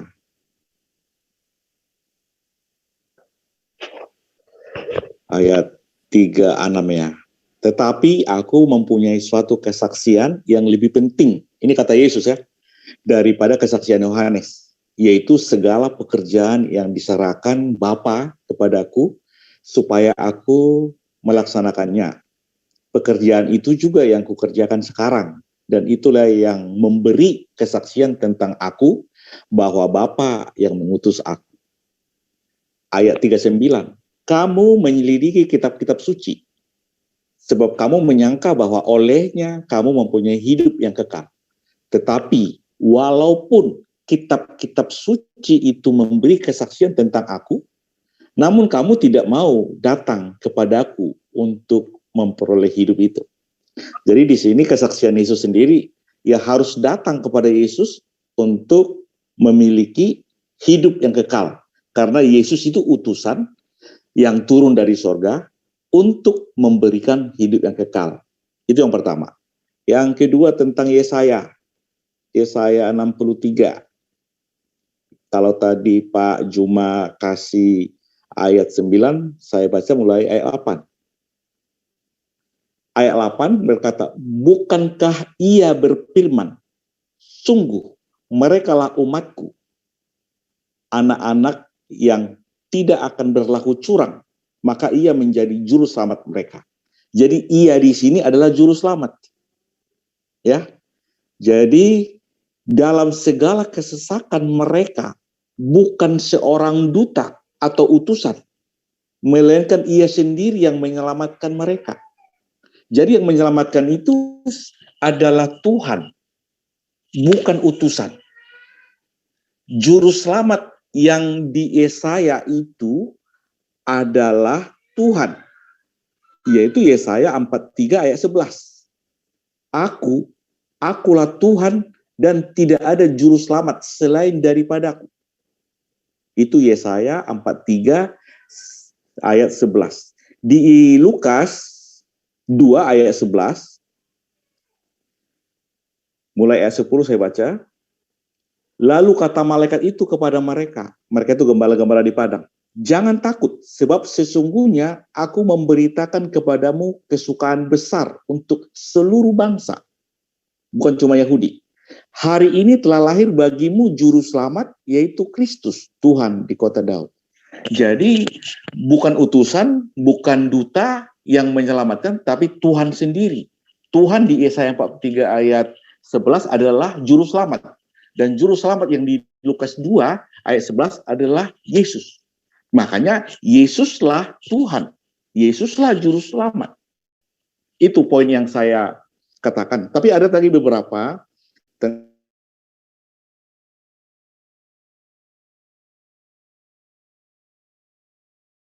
tentang batu, tentang itu semua.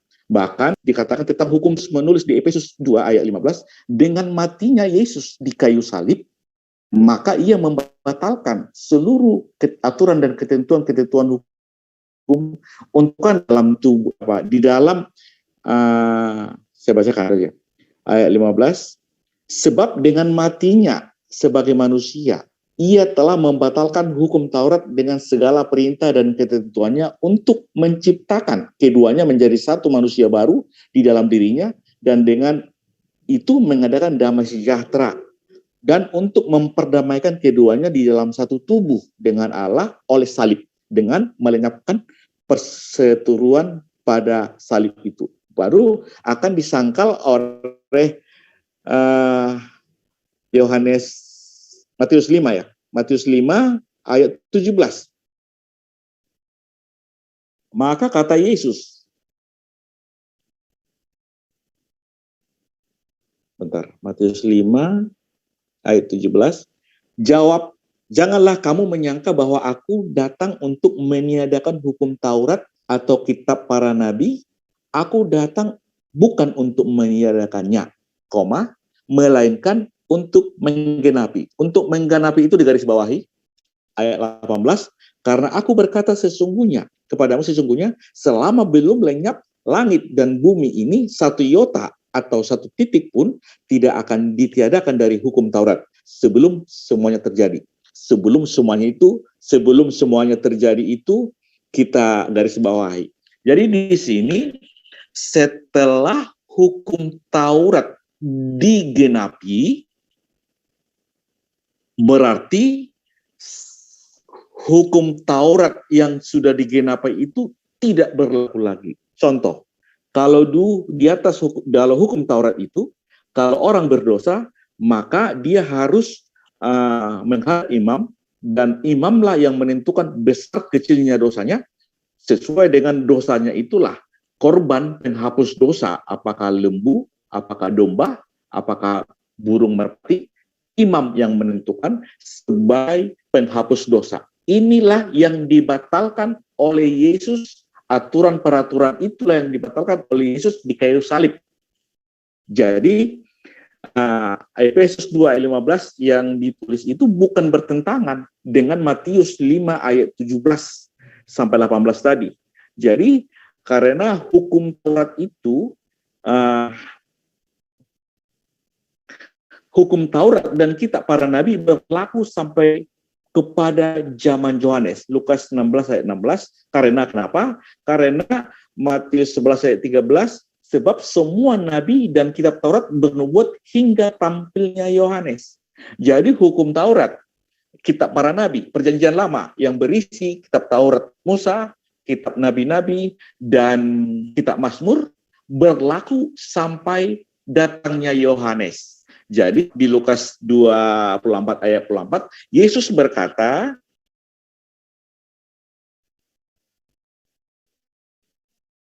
Ia berkata kepada mereka, inilah perkataanku yang aku katakan kepadamu ketika aku masih bersama-sama dengan kamu, yakni bahwa harus digenapi semua yang ada tertulis tentang aku dalam kitab Taurat Musa dan kitab Nabi-Nabi dan kitab Mazmur.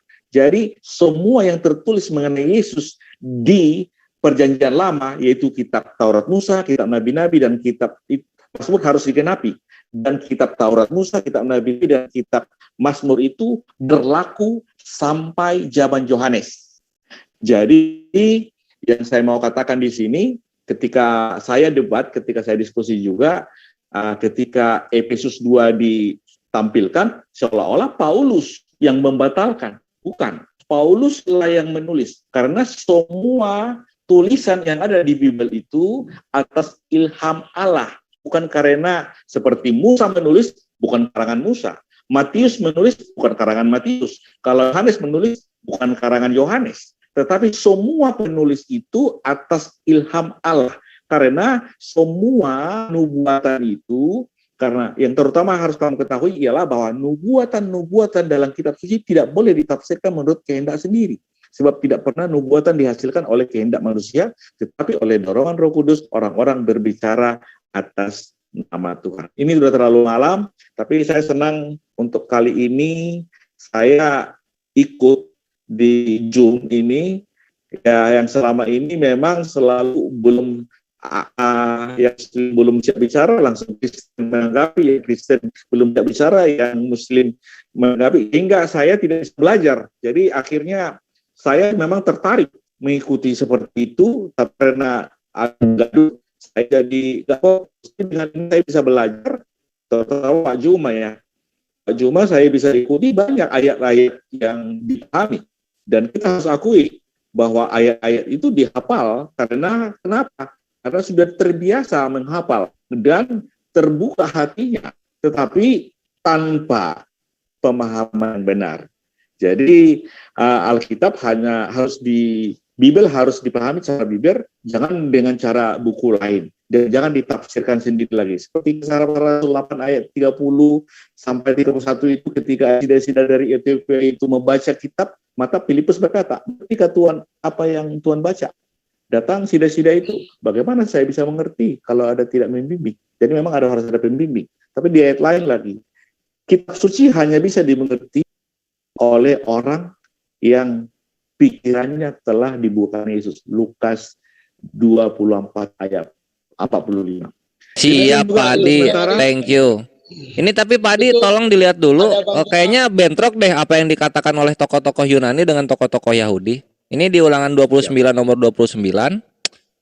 Bentar, Ulangan 29. Tuhan Allah kita, hal-hal yang dinyatakan ialah bagi kita dan bagi anak-anak kita sampai selama-lamanya, supaya kita melakukan segala perkataan hukum Torah ini selama-lamanya. Luka apa? Ulangan berapa?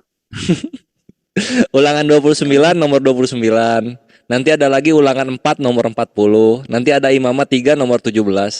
Makanya Yahudi itu nggak mau ke Kristen karena Torahnya mesti selama-lamanya dijalankan gitu mungkin. Jadi memang aku kasih ke Gurunda dulu supaya sekalian Pak Adi respon ya. Gurunda, silahkan. Ya, saya sedikit ya sebelum saya tutup live saya. Jadi makasih Bang atas tanggapannya.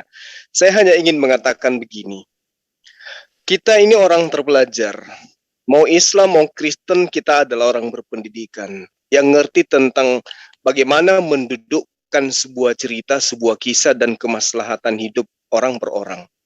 Nah, terkait dengan Yesus, Yesus kedatangannya tidak membawa kitab melemparkan kemudian kepada kita, tidak. Tetapi Yesus datang kepada kaumnya, Bani Israel. Bagaimana kondisi Bani Israel ketika Yesus datang?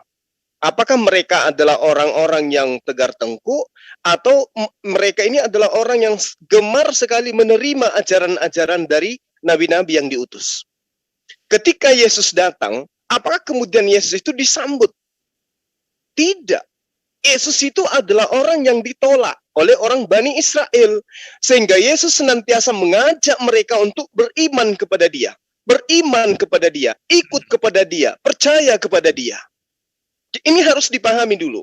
Bahwa Yesus punya objek. Ketika dia datang, objek dakwanya, sasaran dakwanya adalah Bani Israel. Bukan Kristen, bukan Islam. Itu dulu yang perlu kita pahami. Ketika Yesus datang, dia datang kepada kaum yang tegar tengkuk, yang benci kepada dia, yang menolak kedatangannya, yang menganggap dia itu adalah sebagai anak haram. Itu dulu yang perlu dipahami. Sehingga kita tidak